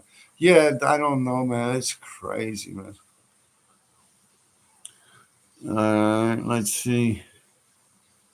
Smith and Sane, too. Yeah, I guess I'd put that as the fifth. As I scroll back to where we were. All right, best style out now. We did that. All right, who?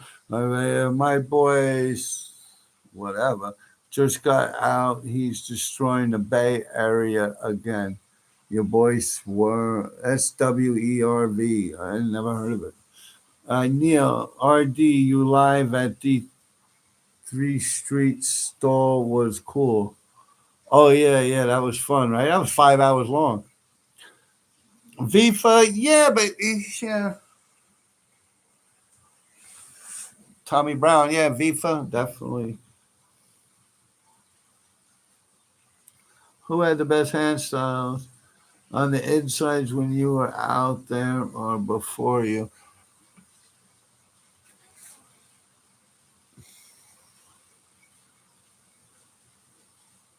Like Smiley, I like that style. I like the way I do my wild style RD tag or the Mac with TAT, the same type of whoop.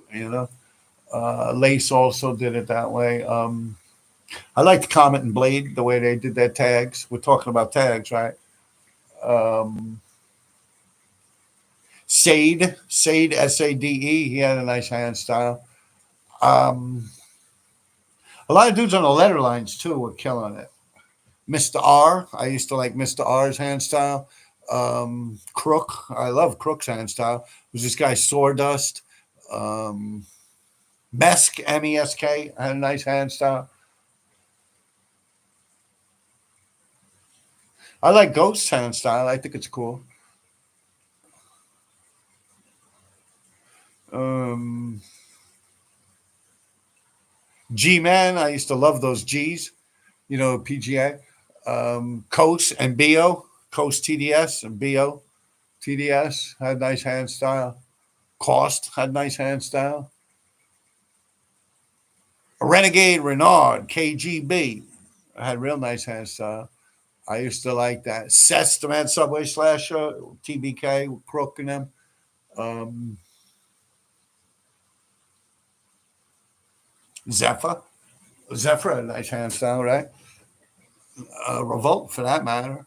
A lot of those RTW dudes, man, they were killing it. Strike, Rasta, Shasta, right? Um, Kid Panama, I used to like his hand style. Um, yeah, the whole Upper West Side, FDT 56, loved it. K56, Kid 56. So, the whole salsa crew, a real nice hand style early on. Um, there was this guy, Haste, Hast. on the one trains. He used to write it nice. Bo, I used to like Bo Z. Mitch 77. Min RTW used to write nice. I used to have a nice penmanship, nice handwriting.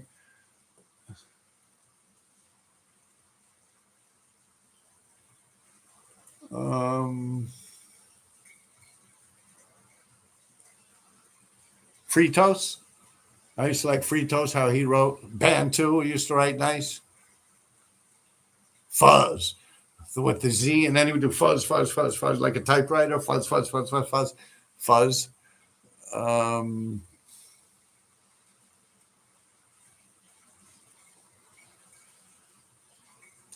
Let me try and think the one train now. I used to like Back. TED, the Ebony Dukes. He used to write nice. Rose, ROSE, which is Lee 3. Yeah. Remember, I was talking to him once, I think when PK was here, or D3. I called him up on the phone. Hey, what's up, Lee 3? Yeah, Chinese dude. He had nice hand style. Lee 3, LEE 3, the number 3. And he also wrote Rose, ROSE, on the letter lines. Although he did get some 5s. I used to like how Roaches wrote. Roaches, he wrote nice. Like all them TBK guys had nice hand styles.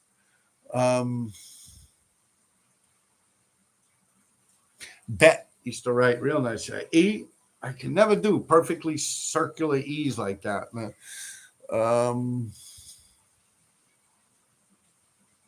Soar with the backwards R. But I love those Mesk tags. Those were cool.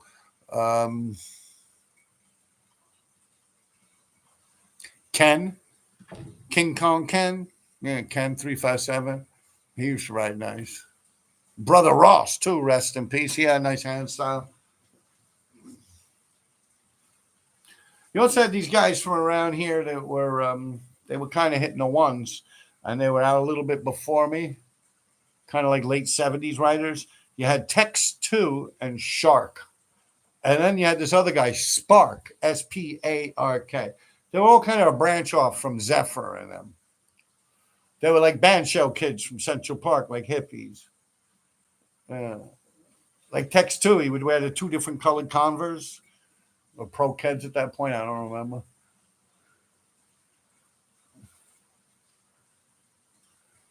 Yeah, they were like hippies.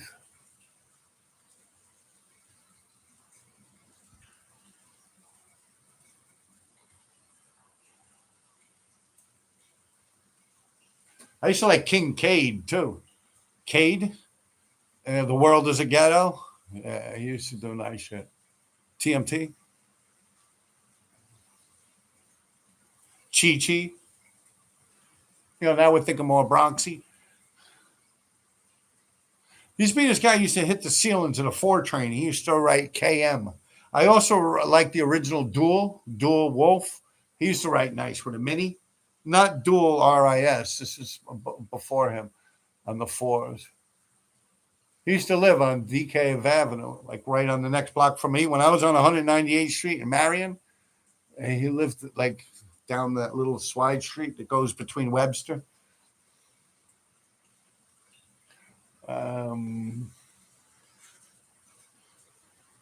Tracy had a nice style. All right, let's see what else we got here. Cassio, I remember him. He was over my house once, I believe. There was a couple of those guys, Cassio, a couple of them that were writing.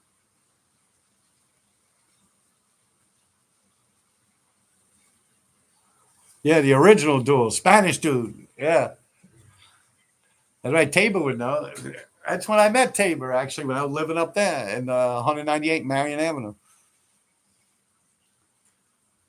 All right, let's see what you guys got going on here. Let me scroll down a little. Revs, Saint, Smith, Cost, good stories off the top of your head. Criddler, 97, homies. Johnny trying to make a doc on Revs. I don't know nothing about Johnny. Just ye. Yo, do I know you? Just Bay Area. Tommy Brown working down on Clarkson and saw some Sev tags and thought, damn, he's been around a long ass time. Yeah. Yeah. Yeah. Sev, yeah. Well, that's what I mean. Like, as far as it goes, like steady hitting, these are people don't really talk about them because they don't realize that they look at it like it's just like pigeons and just part of New York. So it's almost like he's been up for so long that it's like almost not worth talking about it anymore. Like it's just a permanent fixture downtown, you know. You gotta give it to him for that. Last time I shouted out Sev's, one dude was, oh, man, these did that, started fighting with me. I'm like, what the fuck's that got to do with anything with graffiti? Like someone that don't like Sev or something like that. And I'm like, I'm just simply saying that the dude was out there. Like, what am I supposed to lie because you don't like him? You, someone I never met a day in my fucking life? Like, what the fuck? Like, you're crazy. Like, fuck off. You know? Yeah, for real. Like, last time I said something about him, some dude came at me like that. That's like that shit about Bakerman. Like I met Bakerman for 45 minutes 10 fucking years ago. Oh, yo, you could get one too, RD. I'm like, get the fuck out of here, man. You fucking faggot. All right, working down Collection Street. Yeah, so you got to give it a shot. I just out here and up out here. All right. Just out here and up out here. Anthony Tabor Scheme. Yeah, Scheme had a nice. And that Peace God, the Peace God tags, what was that? Tack. Yeah, Scheme and Tack, right? Or was it Knack? Knack, Nick, Knack, and Knock.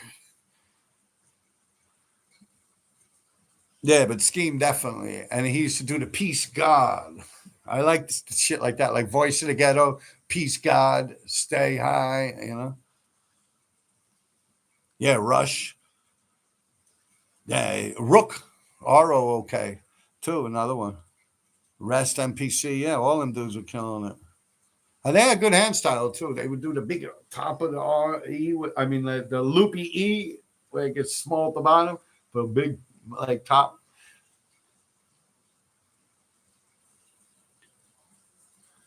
Scheme, Newsbreakers, Rush, Rasmus. Yeah, Newsbreakers, too. That was like Doro. That's why I never liked that, because that guy, he was Chomo, you know. Doro. The newsbreakers, when you used to see the insides and say newsbreakers along the top of the headline with that flooded mop, that was him, man. Yeah, he did some bad stuff to a child, man. All right, ink for insides. Well, it depends on what era. Like I would prefer Marsh because Flowmaster kind of was discontinued when I was starting to pick up in it. So I preferred Marsh. Like when a lot of people start talking about like supermarket ink, they're really more or less talking about like the letter lines. Like I don't remember anyone really using that on the number lines, like the IRTs, supermarket ink. I mean, you like even to mix it, like people would mix that with Marsh, and I don't know, I didn't like it. It would become out sandy, like almost like it's too different. It's like mixing oil and water. So you would like it would come out sandy.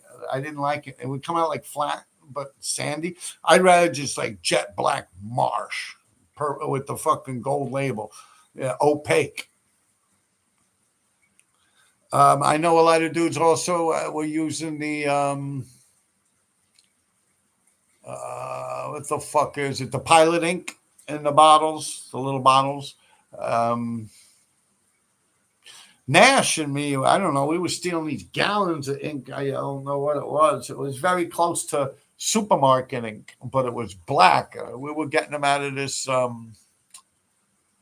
was like the second floor of this fucking like a factory out in Long Island City, Queens, near the yard, the railroad yard. The back windows would actually face into the yard, the Long Island Railroad. And we'd get gallons of that shit. And it was black, like supermarket ink. But I think it was more for price tags, like instead of the purple, it was like a black. But then one day, we killed trains, and I was on the insides. I think it was a D, and like I was writing it, not writing. Like a day or two later, I actually saw it, and I went like this, and I'm like, I went like that, and it would actually come off. But I was like, still, fuck it, man. It's just insides. And the D's, they used to buff them things on a regular. So I was like, fuck it, man. I don't give a fuck. They buff it, just come back again. It's going to run 6-7 months, I never thought they'd clean all the trains forever. Like, if you'd use that shit on a mailbox, your tag would go, like, as soon as it rained. But being it does not rain on the inside of a subway car, that worked pretty well. It was smudging off pretty easy, too. If people leaning up on it, they're on the train, they're holding on, they're waiting for their stop. They're going like this. They're fucking buffing your tag. Definitely use gallons of that shit, regardless if it was not really good. It's great for ceilings. Ain't no one going to be rubbing up on no ceiling. Catch the ceilings with that shit. It's there, man. Yeah. Best ink, yeah, like I said, Marsh.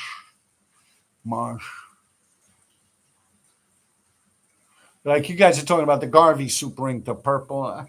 I used it. Don't get me wrong. I used it.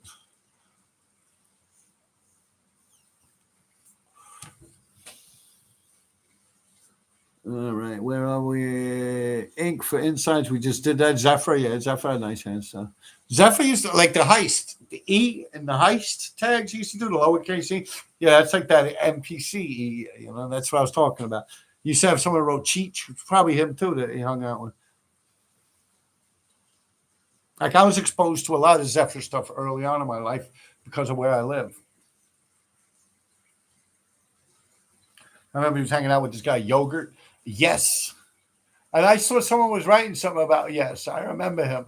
He was a big dude, man, like a big oofsome dude with red hair, straight red hair. And we were talking about Hoy Huntsy and his brother. I forget his brother's name, but his brother used to write Gypsy on like the one trains. And Brian Cullen wrote Rack.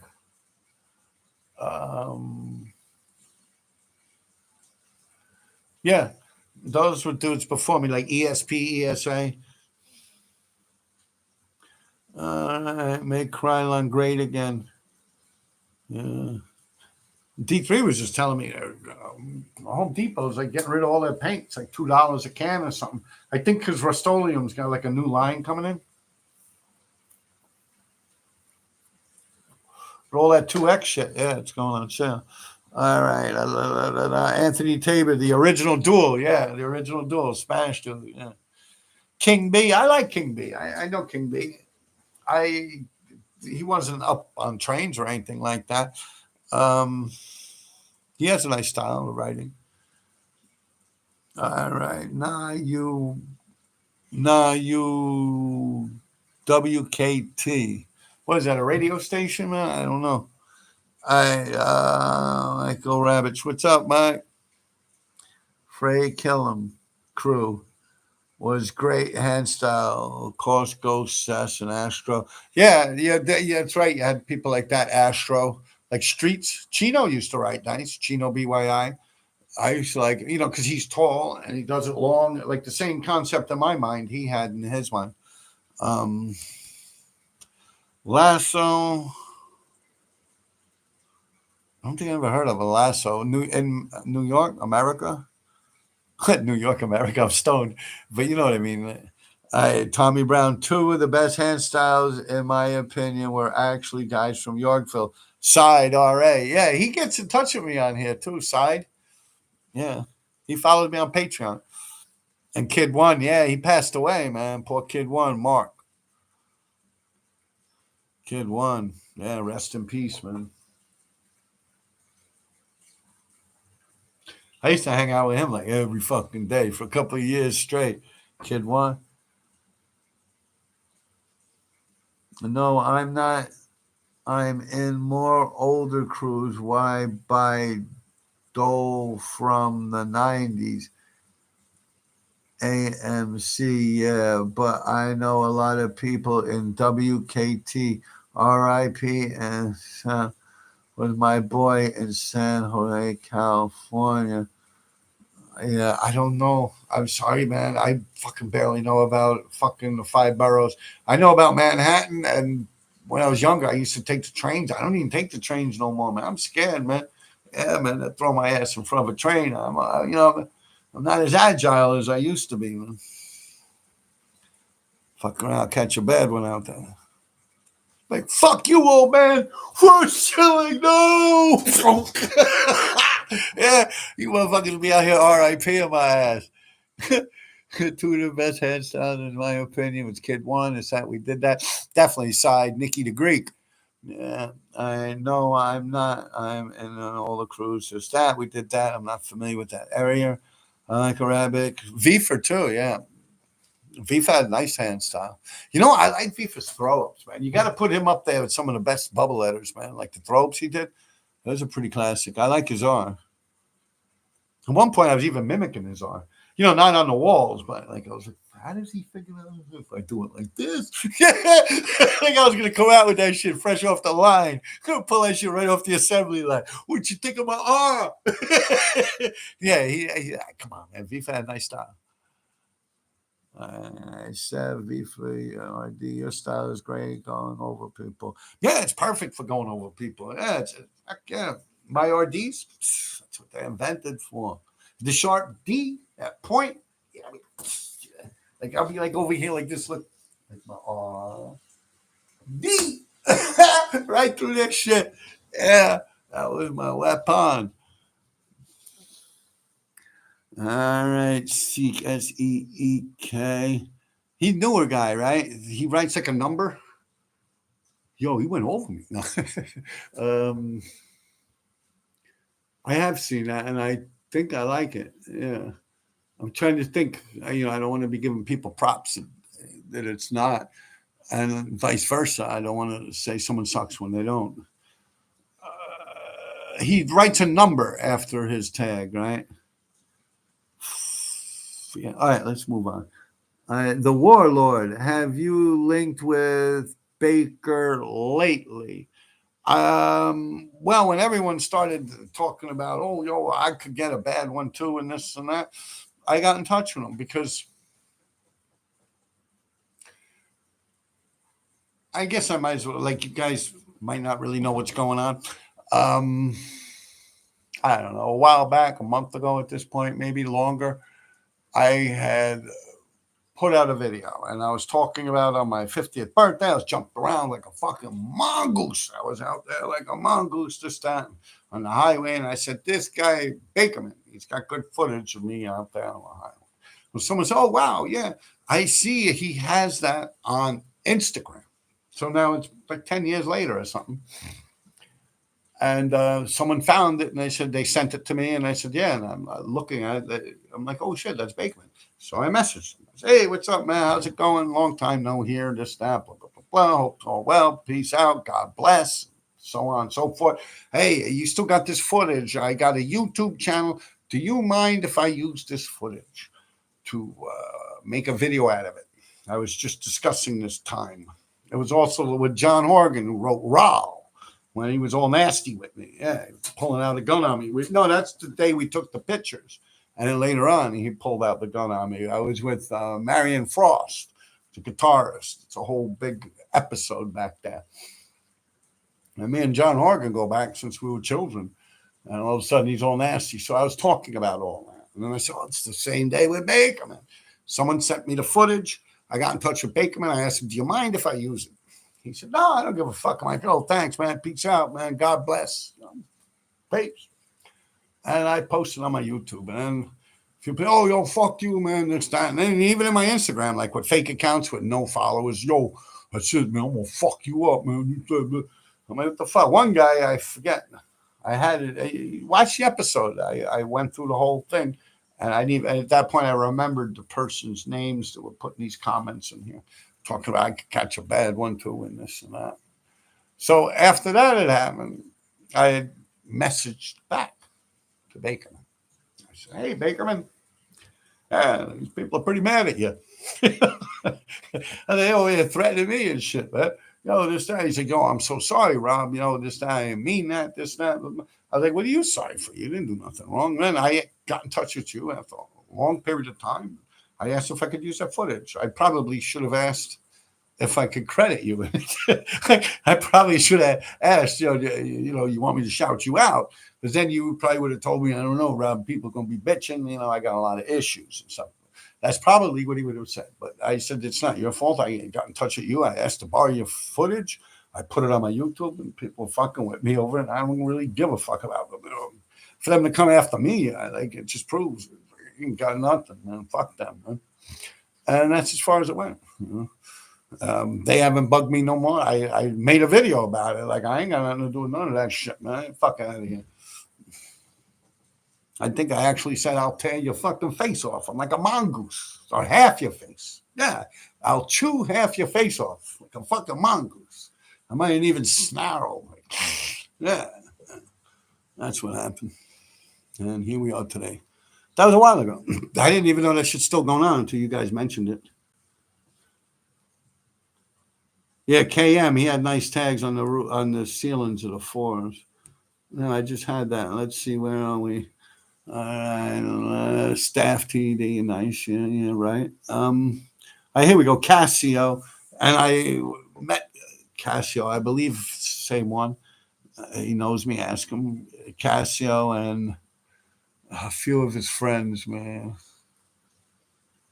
Theme, I think was one of them. THEME or something. A long time ago, man. Back when I was on 62nd Street in my mother's house. I think I was stealing comics from the Forbidden Planet. And Sez, he used to work in the movie theater. Sez used to write with like roaches and them. Astoria, Queensbridge area, maybe Queensbridge houses. Have you ever linked up with Baker lately? We just did that. KM, Bantu, Deli, Nathan. Yeah, he was good, man. I used to like them KM tags. But with Bantu, he wasn't KM, was he? Was the same dude doing them? I don't think so. I know his name was Nathan. I know he did the Deli 167, right? He wrote Bantu also. Yeah, he was an amazing writer, man. Yeah, back to ED. Vulcan. Yeah, Vulcan, definitely.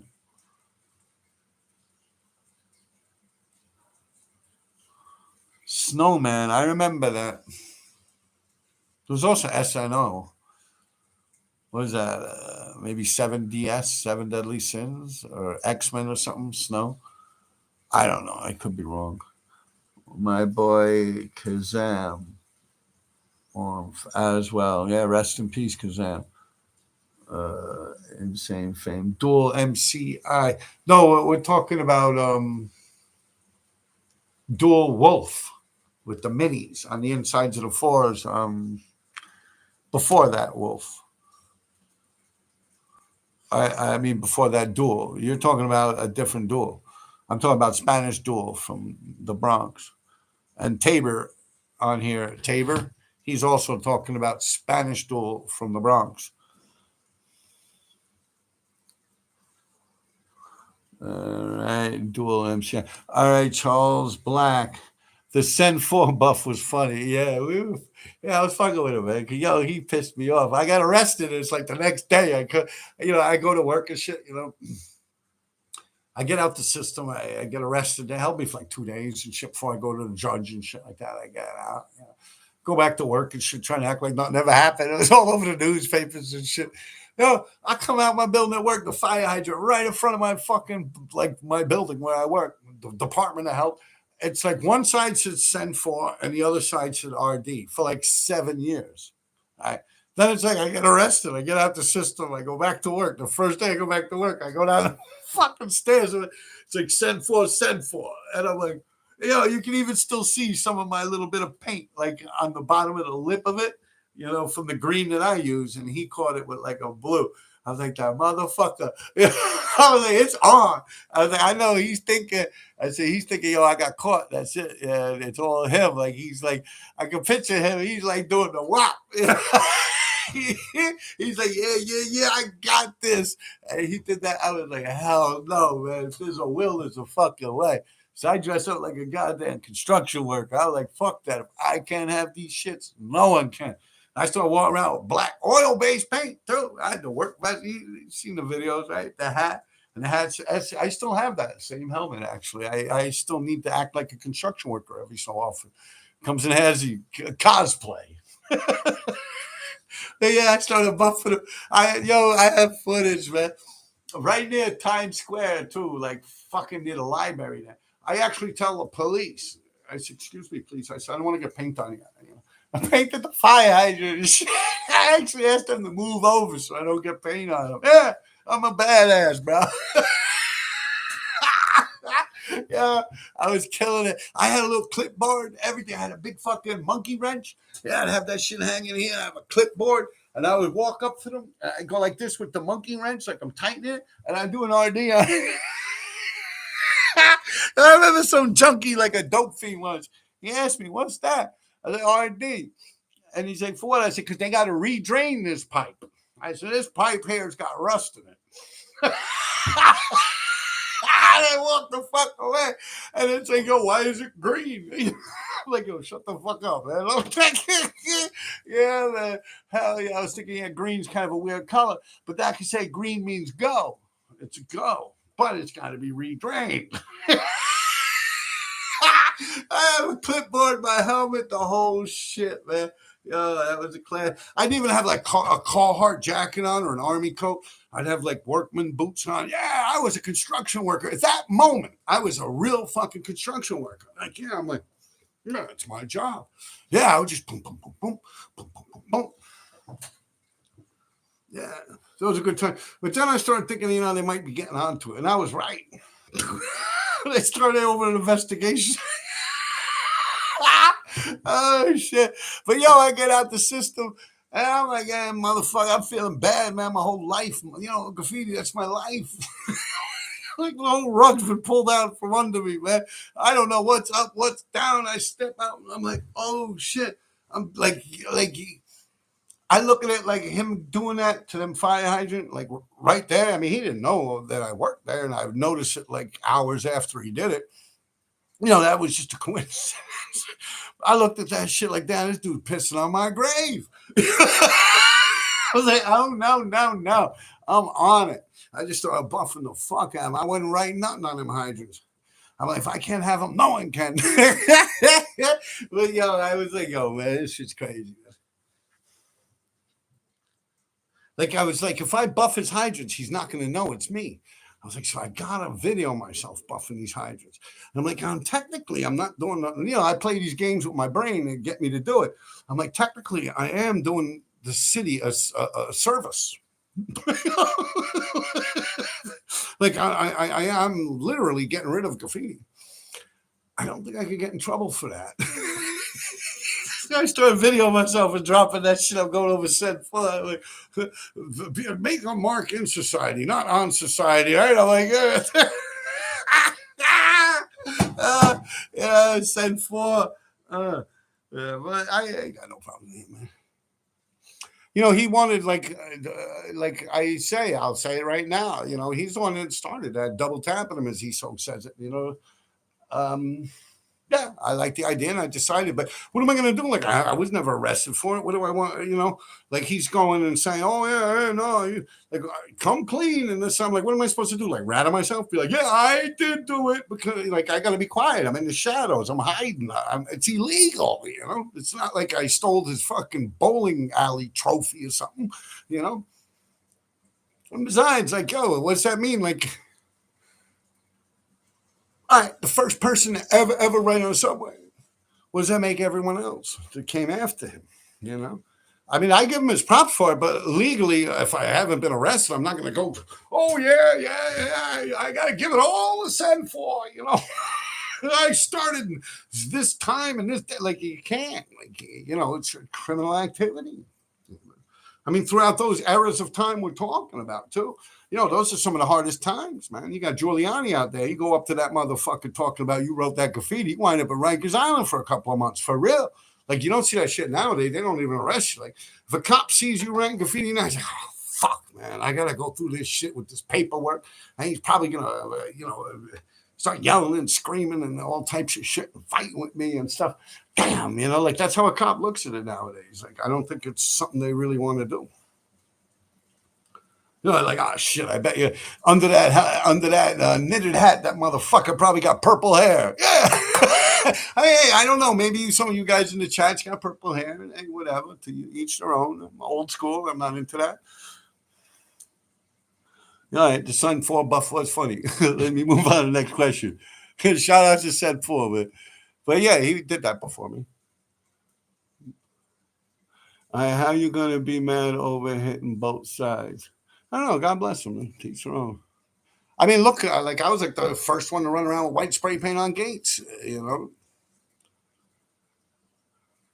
then everyone started doing it. Then everyone moved on to the summer squash because I'm like, yo, man, everyone wrote on the gates, including Easy Jaws and them with semi-flat black. So at this point, like I got out of my marriage and I came back down. I'm like, I'm not with these motherfuckers. They act like I ain't even here. Like daddy's home, motherfucker. So I started going over everyone with the white tags with just on the gates. Boom. And to be true for you, I believe we saw that with Cost doing it with a skinny cap. And we just took it to the next level.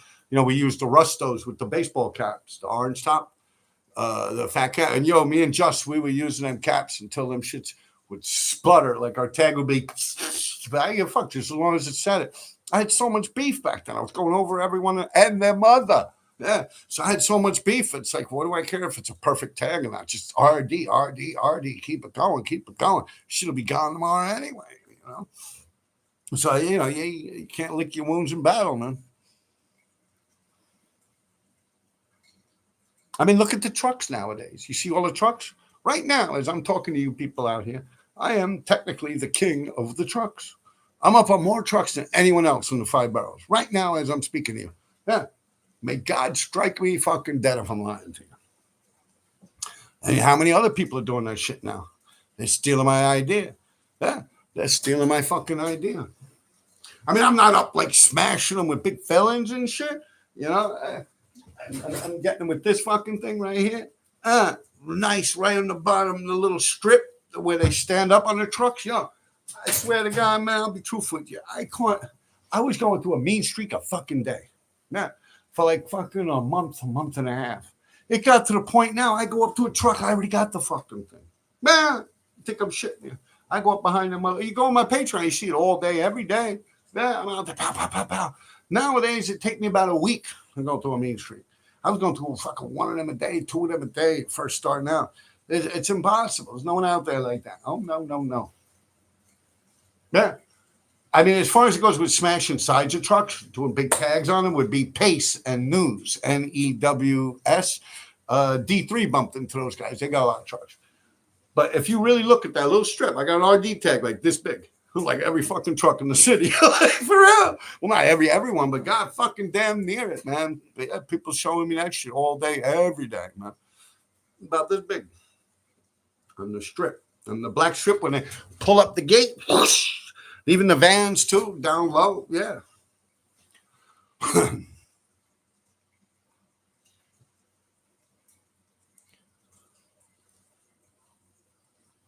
And what I meant by me blowing up my spot there with those trucks is, you see how many people are doing that now?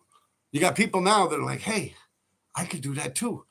I could do it with a silver marker. So now people are running around catching the same exact spot as me, but they use a silver marker. But what they don't take into consideration is the rust and the corrosion and even oil in some situations and lard and meat and shit like that they're pulling off the backs of those trucks. It gets on that little strip there. And a couple of tags later, your marker's.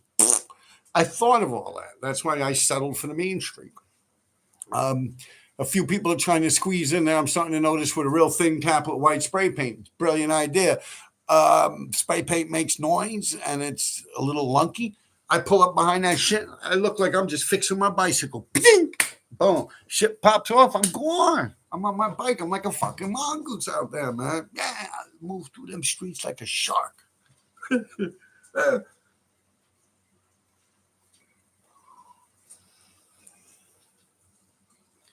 But yeah, there's a lot of people out. They got this guy, D2, DTWO. He's writing 357. He does RD tags too. And I'm like, yo, what the fuck? I know Bice, if he's in there, he's going to have a heart attack because somehow he knows Bice or some shit. I'm like, yo, Bice, what the fuck you getting this dude? What the fuck? Like, yo, what the fuck is up with your friend, man?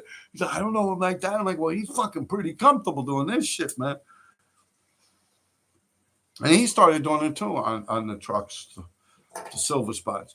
I don't give a fuck if he does that. What can I do about it, But don't go writing my name on the fucking thing all ugly and shit. Best bomber with the tag starting with an R.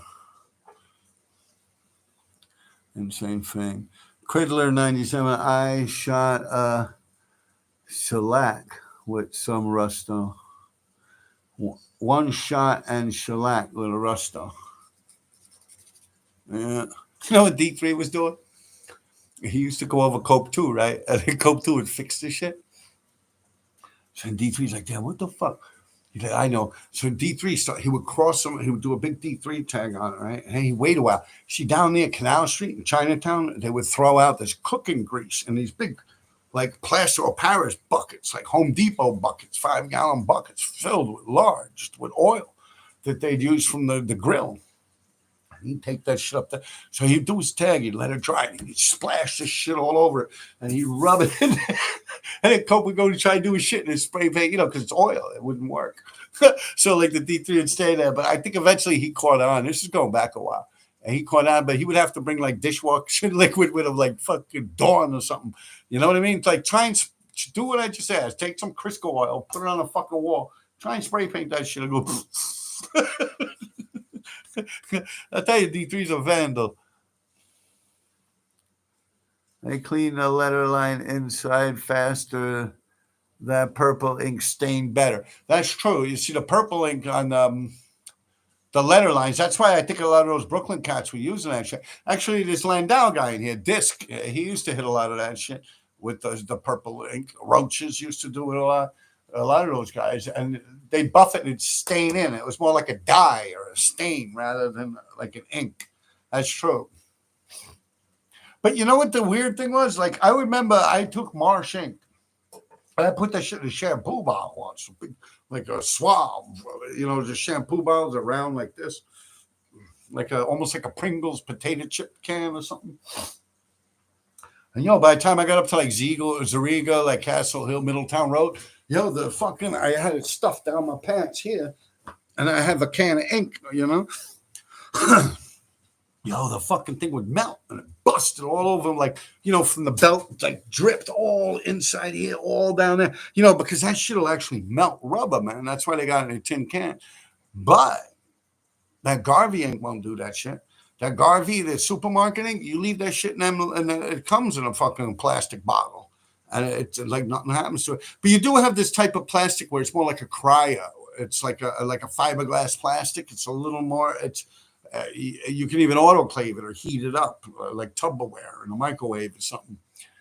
It's like, what the fuck is that? I don't matter, like a plastine rather than a plastic.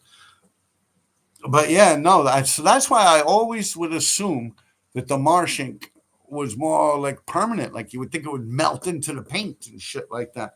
But they would wipe that shit. The Marsh ink would be pretty much gone. But that supermarket ink would stay in it. And that's the reason a lot of people would actually add some of that supermarket ink to their shit. It's almost like adding that etch bath window cutting shit, the shit that they use to design windows, and graffiti writers use it to write on the windows. People started mixing that in with their ink. And this way you get an inky tag that you got this metal base etch that go into metal. So if you write your tag and they combine, they buff it, you'll still have it etched in the metal. I get it. That was a thing that was going on for a while. A lot of people are using that shit. It seemed pretty interesting. I really didn't get in on it.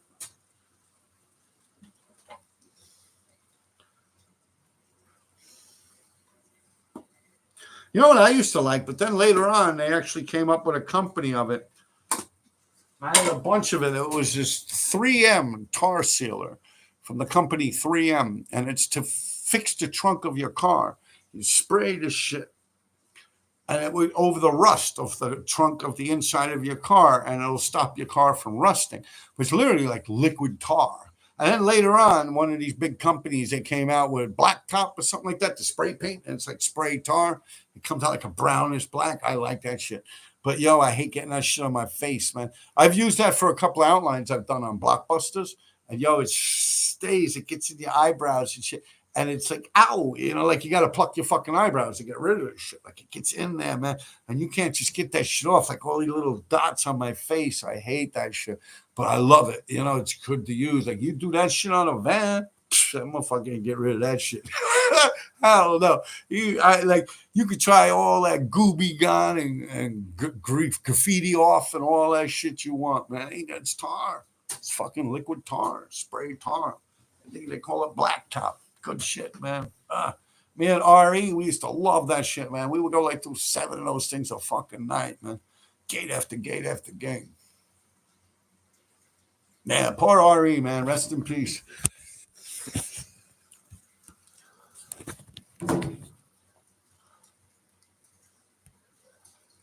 Hey, Jackoff, you can smell a pilot mark just by thinking about them. Yeah.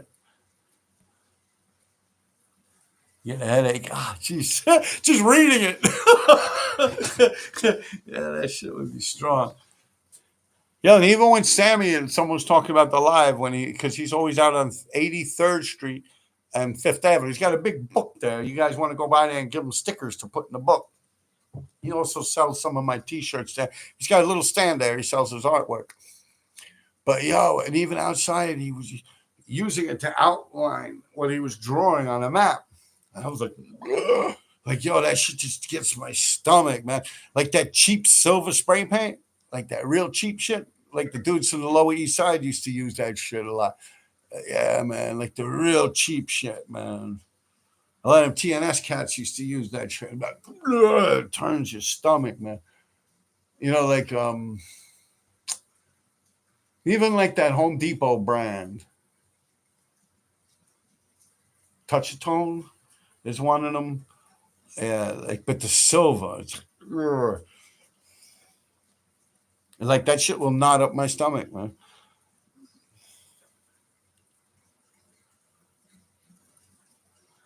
All right, Silver Street never been the same since Maze. Michael Rabich. I think you are talking about Seek. Yeah, that's what I'm thinking of. Seek. CEEK 333. He writes nice, no? I mean, someone else was spelling it with an S, right? Yeah. Yeah, you're right, man. Twist and Earsnot, in my opinion, got that jazz. I don't like Twist style, but I like Earsnot. It reminds me of Ghost, kind of. Dish soap over a piece or a choice spot will hold more than you think. I don't understand what you mean by that. If you put oil, if you get cooking grease, oil, like think about deep fried chicken, like down on Canal Street in Chinatown, Pell Street, these little side streets where they take fucking buckets of that shit and they leave it outside for the garbage man to pick it up and throw it in the back of his carting fucking machine, crush it, and they drive off like 3, 4 in the morning. They would leave that shit out there. D3 would grab the shit, hold it up on his motorcycle, drive up, do a D3 tag over it, over the graffiti he's trying to cross out. He'd sit there, he'd let it dry, and he'd take that bucket of shit, throw it on it, and then even like rub it in with like paint brushes and shit, like fat ones, or a piece of cloth. You know what I'm saying? Smear it on there real good like this. And he would leave. And when you go to try and fix your shit, you ain't fixing nothing. Like you literally have to clean that off the wall. You have to get that oil, that cooking grease, the little pieces of chicken and shit. You got to get that shit off the fucking wall before you spray paint on it. It won't work. Try it. Think I'm shitting you. That's real shit. Pace and New, yeah, they get up on a lot of trucks. Who do you see getting up in Staten Island that you enjoyed? Um, Boast, I used to like. Tin. I think he's an old TVS member. He was getting up a lot on the highways. When I was out there, I haven't been out there in a long time. ASIC, Platino, Saga, Sems. Um,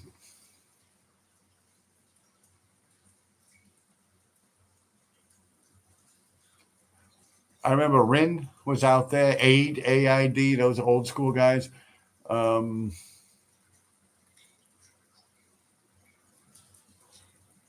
Strider, and he had a nice writing style. It was Strider, Bad Company. He had a nice hand style. But we were going over him. I don't know. D3's like, here, let's go over him. I was like, sure, why not? Um, yeah, that's about it. Oh, plus one, too. Plus one, plus two is another good one. I think he was from Park Hill. Yeah, he was from Park Hill. He lived in the projects, I believe. PS. PS1, plus one, plus two, plus three, plus four. Yeah, he used to kill it. Fucking letter lines like plus one, plus two, plus three, plus. Like he'd write that shit on the insides. Ah! Yeah, he would go off. Brother Boast. A lot of TVS guys were from Staten Island. Beno, Beno. All right, those sneaky cutty spots like those mean street truck tags are dope. So you see my trucks, right? Am I lying? Am I lying? Ain't no one out there like that, I know. But then again, it's a tag this fucking big. It's the size of the license plate. But it's there. I mean, if we're talking about that, we're talking about that, no? And believe me, I tried everything, man. I was even thinking squirt glue bottles, like an Elmer's glue bottle, but fill it with like an like Kills white house paint. You know the shit that comes in a little, and then squirt that on the truck, real small. You know what I mean? On that little black strip, like the landing that they stand on when they pull up the gate. I was thinking about just doing that, but it's just too time consuming and messy. You know, and that's all daytime shit. I'm not like breaking in the truck lots to do that. Those people are pulling up to drop off a bag of fucking bread or something. I'm jumping on in front and boom, catching that shit on my bike and taking off. I get seen a lot. I post a lot of it on my Patreon. A lot of it. It's like a lot of it. Like 30% of all the trucks I've been doing, I've been putting on that on my Patreon.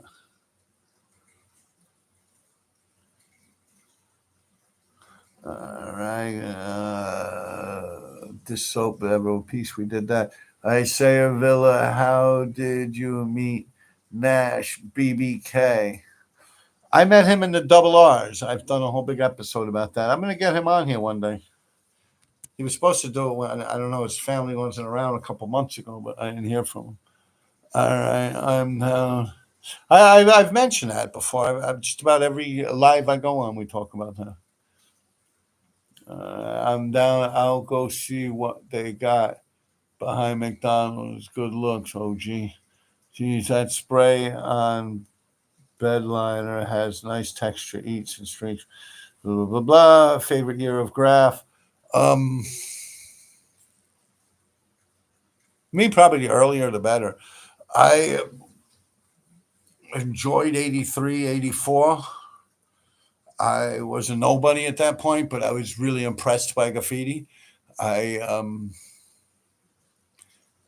probably started making a name for myself, like where I would think that I started really getting up a lot would probably be on the sixes, 85-ish. 83, 84, I think I already met Cost hitting the double R's down under Broadway, the winter layups.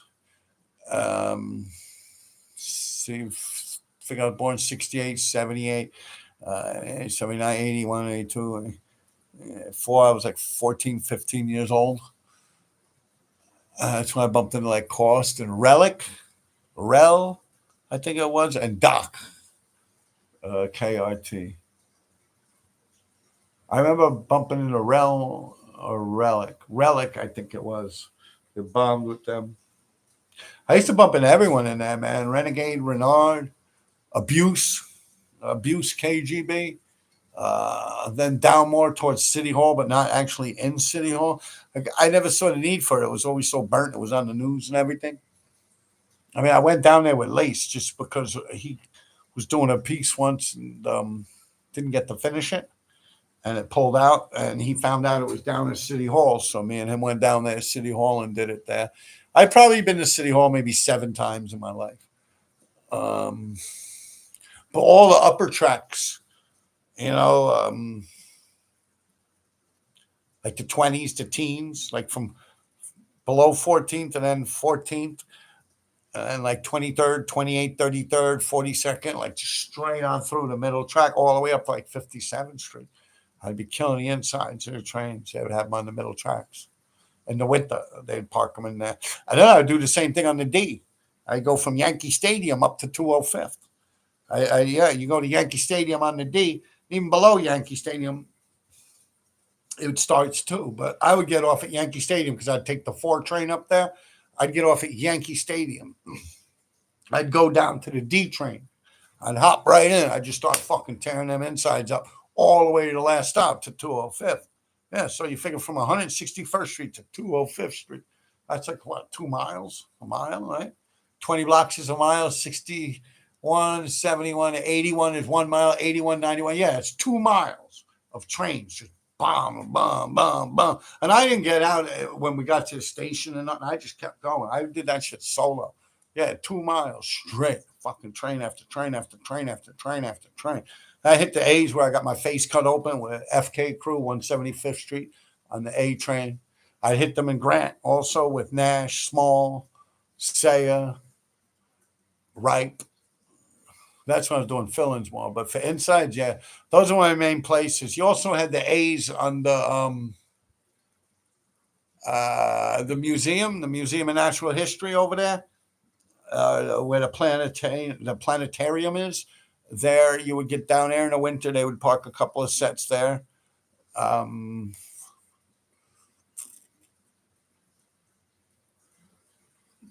I get the shuttle, the 42nd Street shuttle in Times Square. I'd go behind the wall there, and they would always have 2 sets there. I could catch that pretty good. You could do top to bottoms there. And you had like Sheepshead Bay, Brighton Beach, all that shit. Those are letter lines.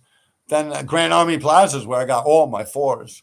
Grand Army Plaza, I'd go down there, catch. That's where I pretty much got all my 4s. On the ceilings with Gary Sash, Kaya, me, and Lace. Kaya wasn't really in the picture too much there at that point, but yeah, he was getting them with us. Sash and Lace. Then it was just me and Lace. And then I started going with John Orbello, who wrote Sass.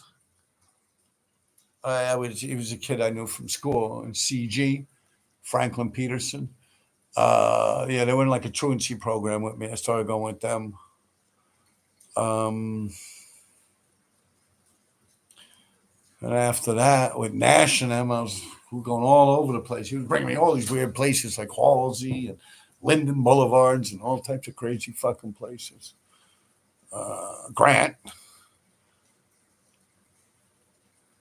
A lot of the shit with Nash, I wouldn't even know if I was in Brooklyn or Queens. But yeah, let's go.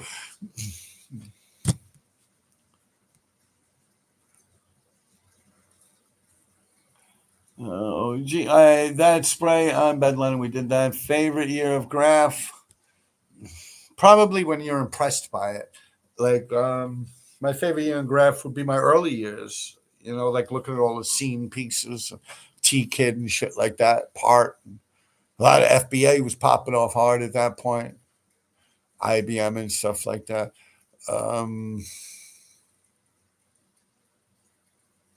Yeah.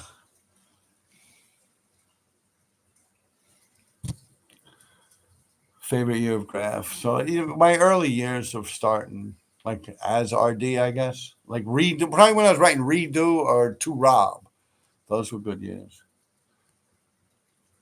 I mean, I had many years of great after that, but I'm just saying, that's when I was most impressed. It was like, wow, like right, like originally, I really didn't like graffiti, the whole concept of it, but then when I kept going, it was like, my brother was writing and Lace was writing graffiti, so I was younger than them.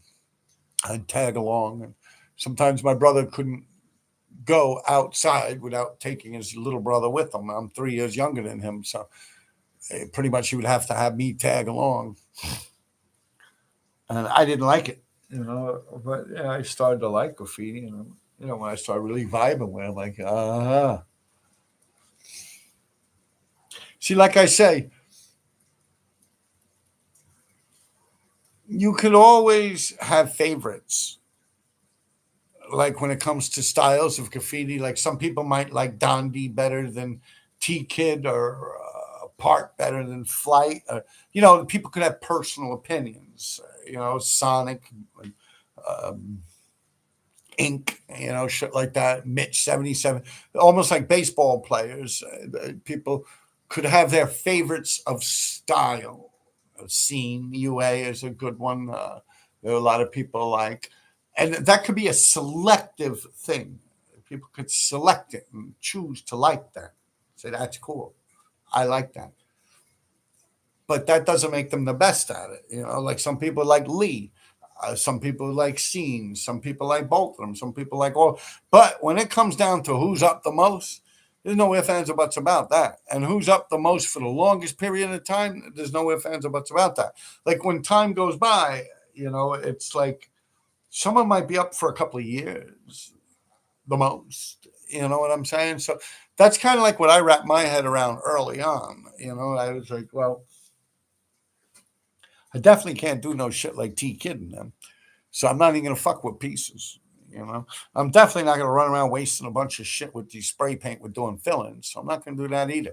Ink insides. That's how I could get my name out the most. Like have it more reputitiously put in front of a human being. The most would be doing insides. And outsides, of course, with the fillings and shit like that. But I'd rather do like a huge blockbuster. Instead of running around doing 50 fucking fillings, I'd rather just do one whole car, RD, boom. And that'll be like, oh, yo, look at the size of that shit. It's very impressive, especially on an IND or a BMT train, a four-door train with just two letters that take up the whole side of the train. That shit's like, yo, like imagine like Freedom, a Futura. Like, I mean, I never saw a Freedom or a whole car. Futura, of course, he's done that whole colored thing, but he actually never used all the letters. But I've seen like a remote whole car. You had different things like that. You had people that split a car like Bo Rich Men, but just two letters. Boom! The whole side of one of them fucking bulldogs. That shit pulls in like 42nd Street, Times Square. People are like, yo, what the fuck is he thinking? Holy shit. Yeah, and it was easy, So that was the way I handled that part of it rather than run around just being another mosquito bite. Like, because you got to realize, man, the filling game was real. That shit was real. That's like with fucking Min and RTW and them were coming off on their shit. And then you had Ghost and them running around battling with RTW. They had Paid, you had Is the Wiz. Like, you would have to run around and be like fucking one of them guys. It's like you would literally have to, like, you'll get tired down, man. Them motherfuckers were living in them places. So the only other thing to do would be an impressive big ass whole car, at least in my mind. Like, yeah, just like I said, the reason I never really went all city was because people like fucking TK and Easy and Jaws and Josh Five and them were just going so crazy. I'm like, yeah, I can't. Like by the time I even catch up to these motherfuckers, it's insane. Like that amount of damage. You look at some of these people, man. You look at like fucking FR, Frankie Goes to Hollywood, FR, Top Crew, Sane, SAIN, FN, the Floater Assassin, Got the Fever, GTF, Hal Ripe, Nash, with the OA fillings, PK. You look at all them dudes, man. like DY. How the fuck do you even like compete with shit like that?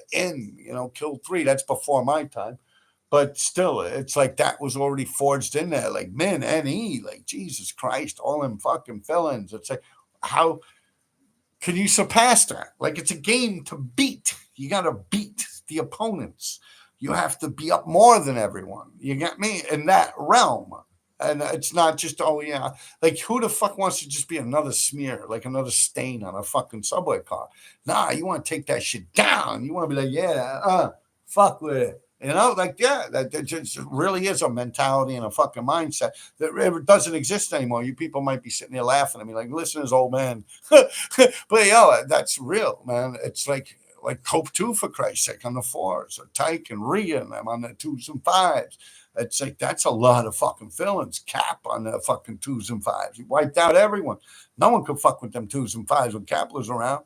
Shit. Like PJ, Scene on the 6s, took over the 6s and the 2s and 5s.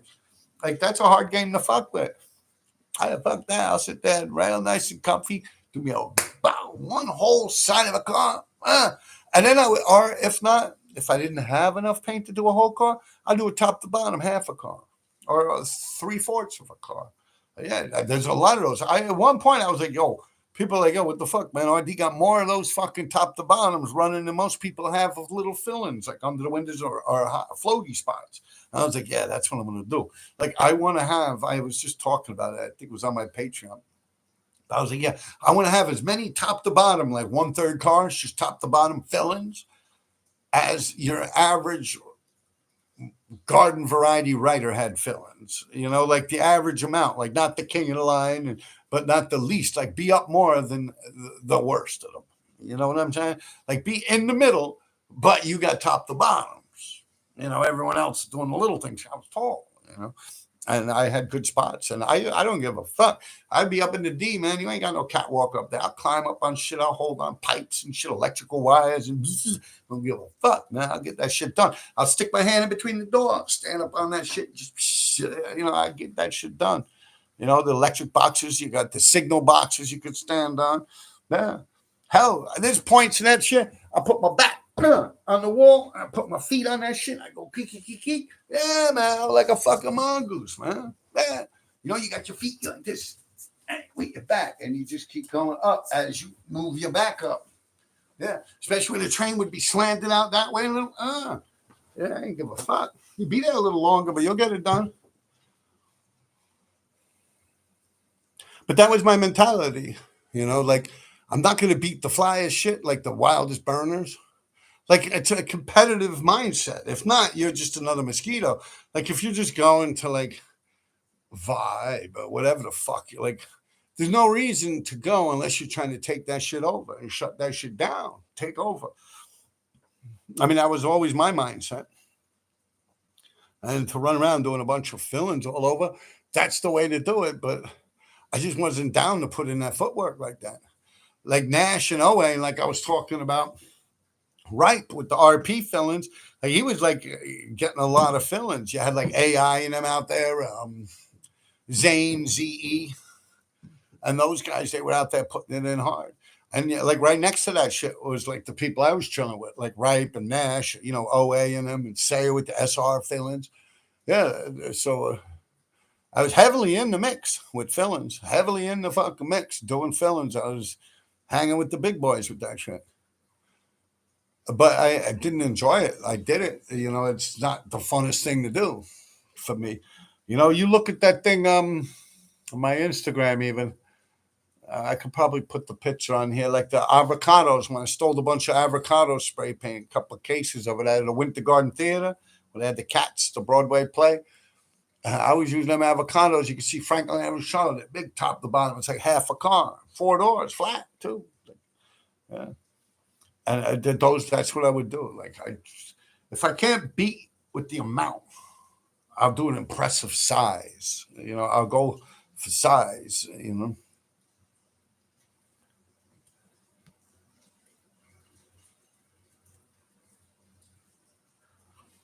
My favorite year of graph, I did that about 10 times. Favorite year of graph, about 19.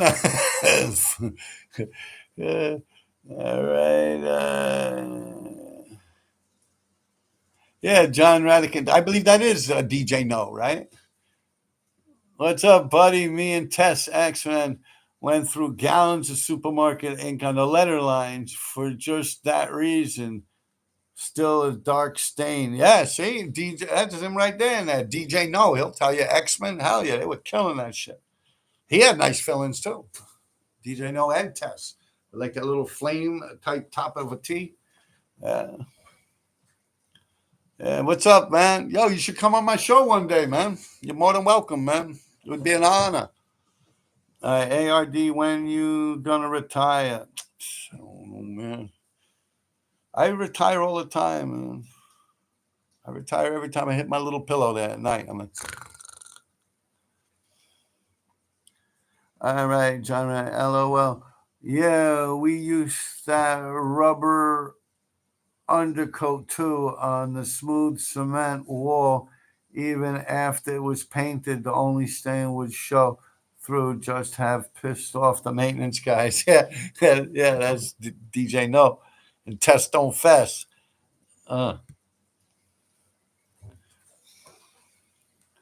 Wait, something happened to my lives. Let me see. Joseph DeMarzo. Yo, ID, I seen you up on those trucks in Manhattan with the little tag. I had to laugh because I watch you every day. I thought you were using a crayon. Yo, I tell you, I'm king of the fucking trucks, yo. It's out there for real. Yeah, a little bitch right here. Yeah, you come pull it, pump you up right there. Hey, give it a little twist. Yeah, that shit is the bomb. I love this shit, man. King of the trucks. I mean, hey, I'll take it. I'll fucking take it, man. Crayon or not, man.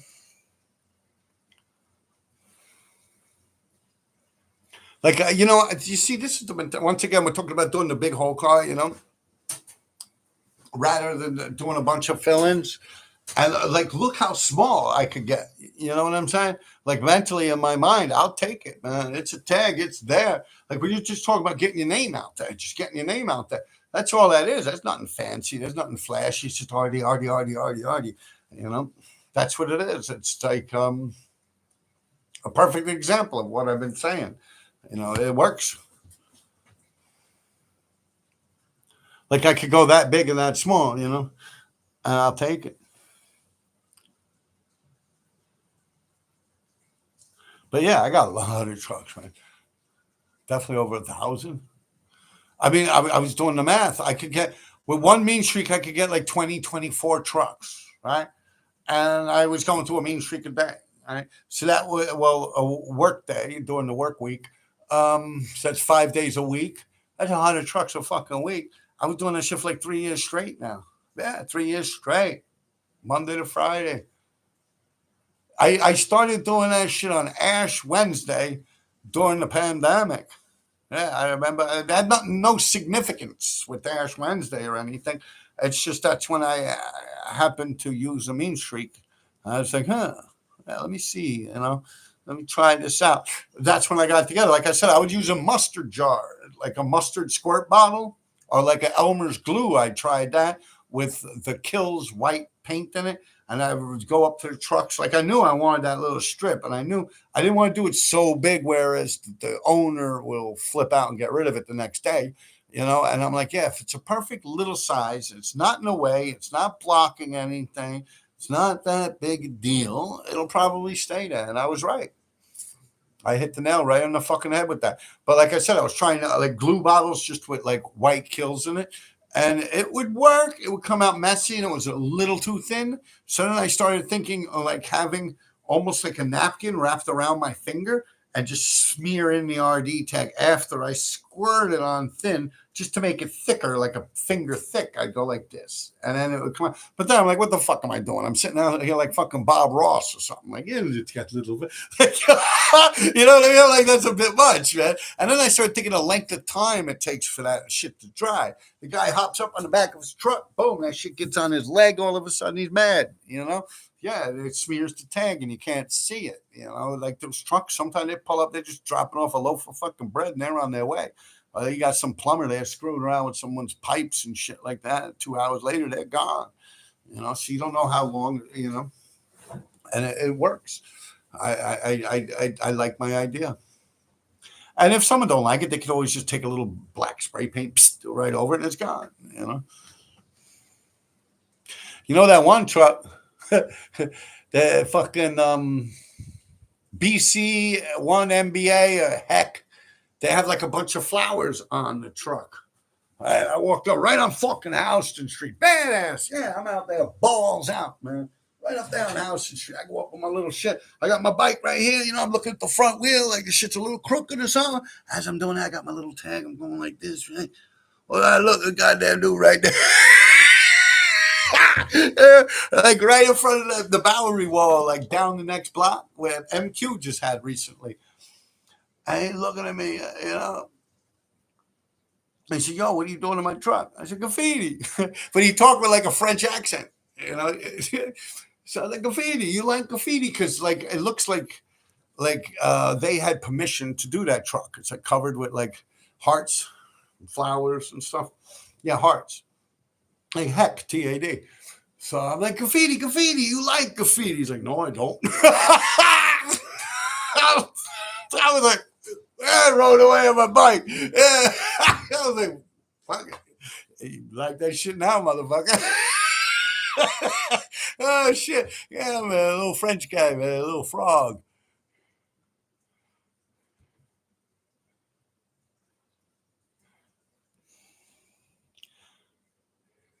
It's DB Cooper. Yo, man, where's that money at, man? Come on, DB Cooper got the money.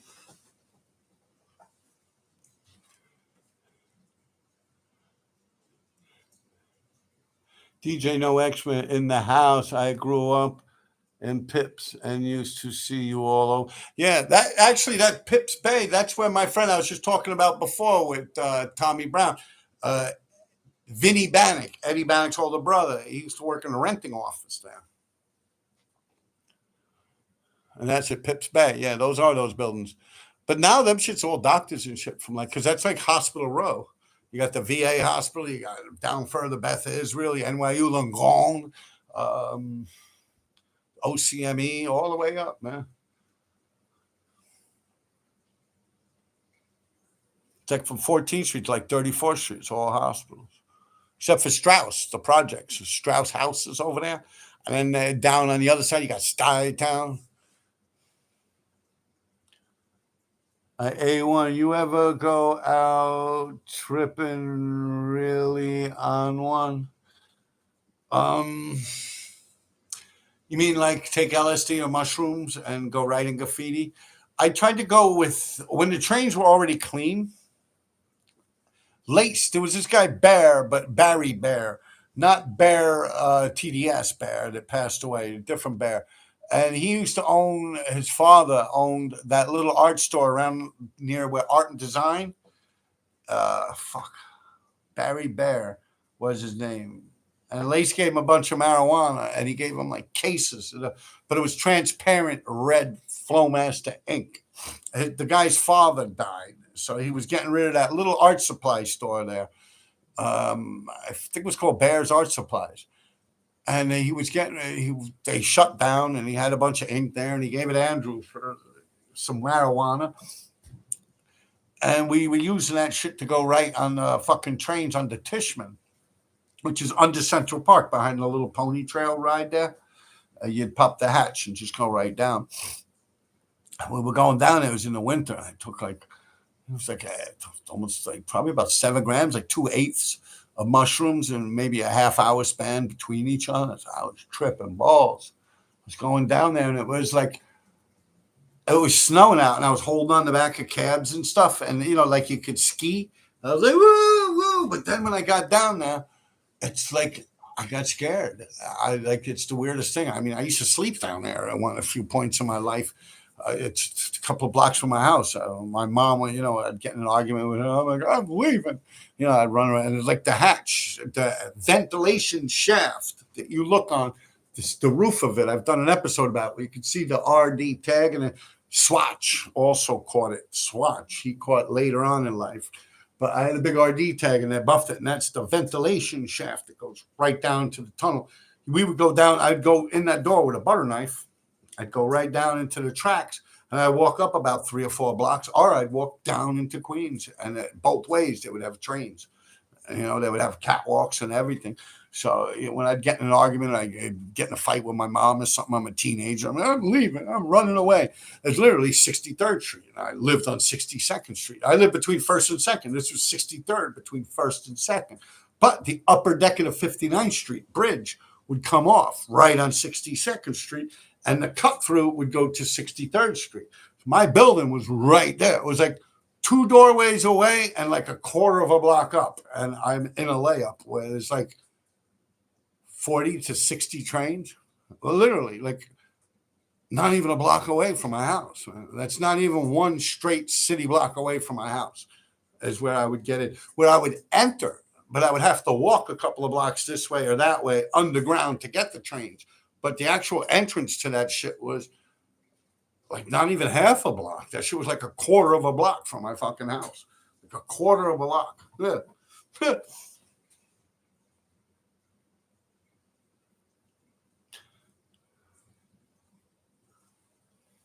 You ever go out tripping? So anyway, yeah, I took a bunch of mushrooms and shit like that, and we went down there. It was me, Lace, and D3. So I went down there. I was like, yo, shh, yo, you heard that? What's that? What's that? And meanwhile, like I said, I was like living down there. I literally would sleep down there. I'd hang out down there and shit, write graffiti down there, go by myself mostly. All these layups and shit that I'm talking about, like when I hit the D's from 161st to 205th, I was by myself. Always doing insides by myself. Because if I heard a noise, and I knew I didn't make that shit. Like if you're with one person, you're like, yo, you made that? What's that noise? Was that you? And I was like, and you're like, fuck. So this way you hear a noise, it's not like organic, like water dripping and shit. You're like, and you'd be okay. You can sneak out real quiet. No one even knows you're there. So I would, but yeah, I was freaking. I was like, yo, what's that? Yo. Like I was paranoid as fuck, I couldn't do nothing. Like Sammy and Lace told me, get out of here, man. Go away. like, yeah, like, yo, get out of here, man. So I tried to write graffiti while tripping. It wasn't successful. And that's weird because when I was down in Jamaica, the West Indies, living down there during the rain season, I got bored. Like it rains day in and day out and day and day. So I just started taking mushrooms every day, man. And I'll tell you, I was up to eating fucking like 3/8, 4/8. I'm like, whoa. I was shitting like fucking water for like a year. Man, for like a whole fucking year after I guess like salmonella, E. coli or some shit. But yeah, that shit fucked my guts up, man. I was eating that shit like, because it's just mushrooms. And you know what it is, too? Those mushrooms are growing on like cow shit and stuff like that. Caves and stuff. So, yeah, you eat that, you get a lot of bacteria in your body and stuff, at least down in Jamaica, the West Indies. I was tripping balls, man, for months on end, man. Got to the point I didn't even know I was tripping anymore. I eat so much of that shit. And then I go cliff diving. Trip, take a bunch of mushrooms, woo, and dive, literally go into a dive, like not just run and jump off a cliff. And you're talking something's about 6 stories. Yeah, like 60, 70 feet off the fucking water. I jump right in. I started doing that shit at Rick's Cafe, tripping balls.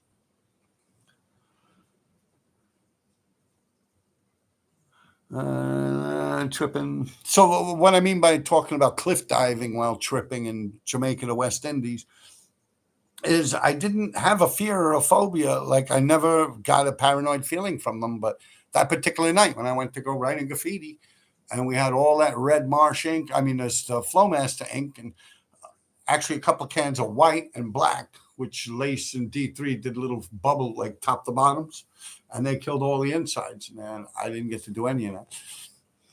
But they didn't get to, like, it never ran, but like to the yard and got buffed. That's like the first year they started buffing trains, like 89, 90 maybe. And we'd go back every so often, like, if someone dies or something, we'll do like a big top to bottom for them or something. At one point, it was like at least once a year for maybe 10 years. And then it got to the point where once every 3, 4 years, 5 years. And I think since like 2011, 2012, nah, maybe 2015 is the last time I did something on a subway, like in a layup. Maybe 2015. No, no. 2011. 2011 was the last time I did something on a subway, to the best of my recollection. I might be forgetting something, but last time I rode on a subway was 2011. Mm. I mean, we were doing a lot of tunnels. I'm always jumping in and out of tunnels, but as far as it goes, actually doing something on the subway car, yeah, 2014, 2014, 2012. Have you heard of the writer Bones? I used to see him on the line going, yeah, Bones, DJ Bones. That's Ven's older brother. He's a very famous DJ nowadays in Germany. I mean, you could Google him, DJ Bones. What was his name? Adam? No, I think Ven's name is Adam. Adam X. Like they're DJs. They pretty much invented like a form of fucking music or something like that in Germany. And they're running around. But I mean, he looks like he's dying, man. Like he's got like polio or some shit. Um, but yeah, God bless him. Man. Yeah, Adam X. It might be his rapper name or mixing. What do they call that? When they scratch the records. Um, DJ. Well, DJ Bones. Duh. Yeah, DJ Bones. Yeah, that's what it is. A disc jockey, right? DJ Bones. Yeah, that's him. If you look at him, bald looking dude. He looks like an alien. Not like an illegal migrant, like an alien from Mars, man. Like here, it's like real peanutty. It looks like the dude from the Twilight Zone. Yo, I'm fucking breaking out this motherfucker. They're like, yo, what the fuck is RD talking about? But for real, if you ever watch, if you ever watch the Twilight Zone, and they to serve human. You ever see that Twilight Zone episode? To serve human, and it's like they got a book.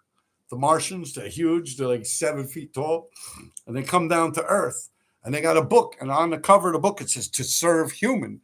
So the humans think, "Wow, they're going to serve us, like they're going to be our servants, like they're going to work for us, But it's to serve human. It's at the end, I think it's William Shatner or something. Like it's a cookbook. It's a cookbook. Like in other words, they're going to eat you. Like the Martians came down, they're going to eat people to serve human, like to serve chicken. To serve curried rice, you got me. To serve human, but you ever look at those Martians, yo? That's what that's what DJ Bones look like, or is it Ven now? Both of them are pretty fucked up looking. But I got nothing bad to say about them. I mean, I just ran them through the mud, but yo, that's what they look like, man. What am I gonna say? Nah, true story. And they're cool with me too. Like Benny, we good, man. I don't know about nowadays, after me talking all that shit, but what am I doing, man? You know what? All the surgery we were talking about before, you can do something about that. Come on. All right, so yeah, we just talked about Bones. So you want to talk about some more?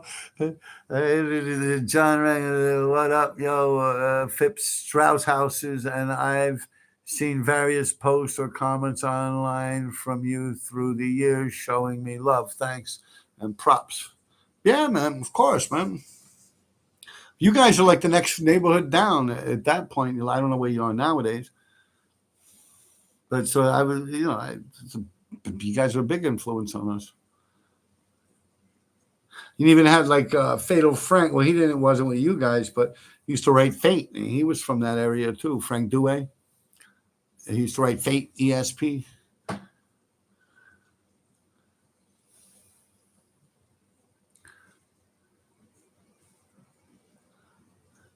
Yeah, the mean Volvo.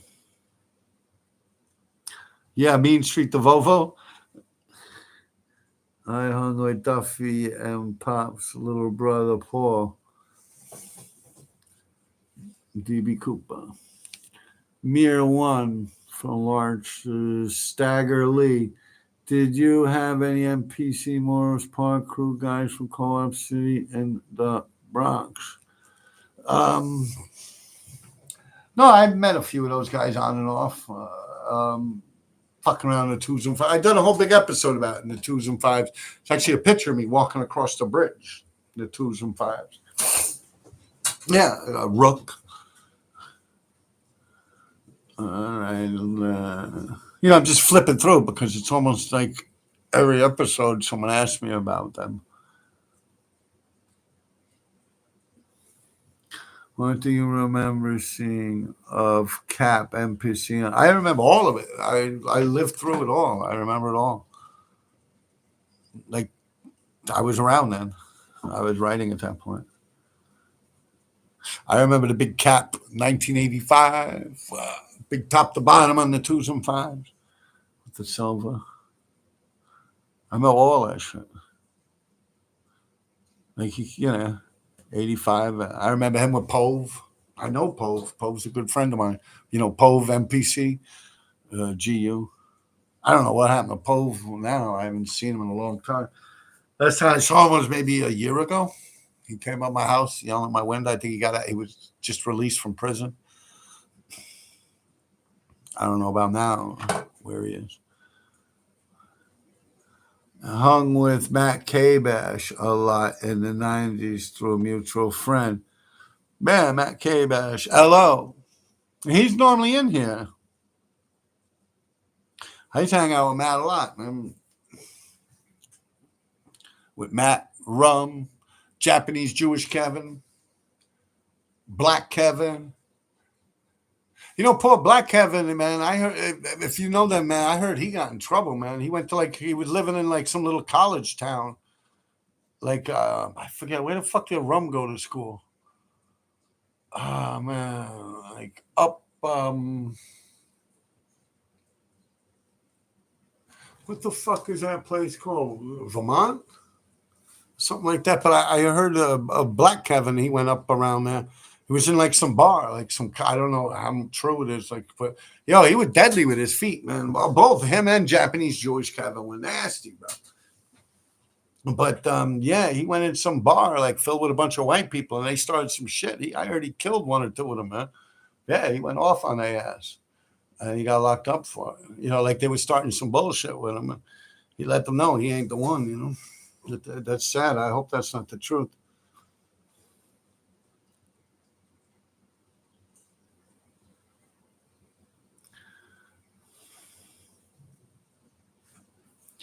But poor Black Kevin, man.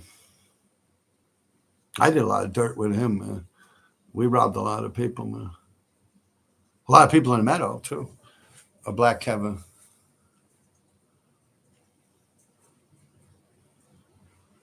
But if you knew Matt Kabash, you know who I'm talking about. Mr. D.B. Cooper. I have Paul L. Stagger. And you had Michael Anthony Stone, right? Mark Kerwin. Am I fucking your head up? I remember Mark Kerwin. He passed away too. Yeah, big old crazy Mark, man. He was a good guy too. He seems to have had some happiness in his life towards the end. He was sitting there, he had a big beard, and he was cutting pieces of wood, making little elves out of them and shit like that. But yeah, I heard he died. I remember he went to prison too. He burned down Lampston's. Or was it Woolworths? No, it was Lampston's. He burned the store down, Lampston's. I staggered with the NPC comment at the same time. Haha, hell yeah. John Reagan, Mr. Cooper, wow, small world. And yeah, I chilled hard fronting in that pimped out Volvo. Oh, so the Volvo you're talking to him about. I see what you're saying. I thought you meant I rode on a Volvo with a mean streak.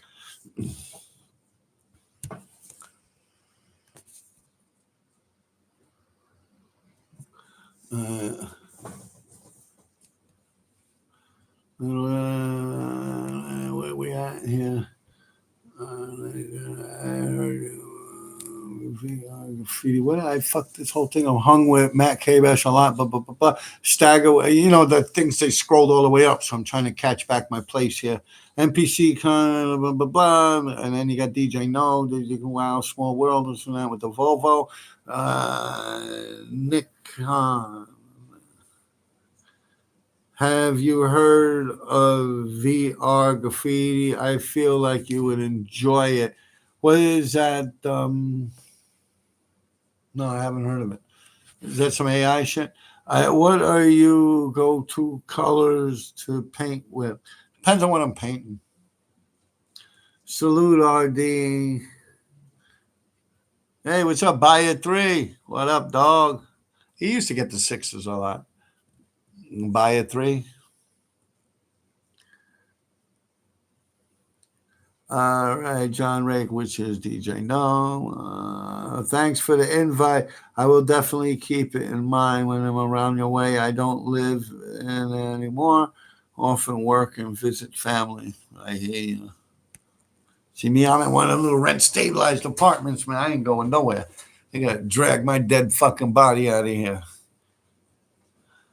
And if I know I'm dying, I ain't gonna pay them fucking rent. Daubers are fun for the heavy, weird paint. Have you met Sucky Bat? If it's just from 78 or... No, never met him. Upstate Mushy are pretty heavy, no lie. Don't know what the fuck you guys are talking about, man. Don't be coming in here with no code words, man. No woke, purple-haired code words.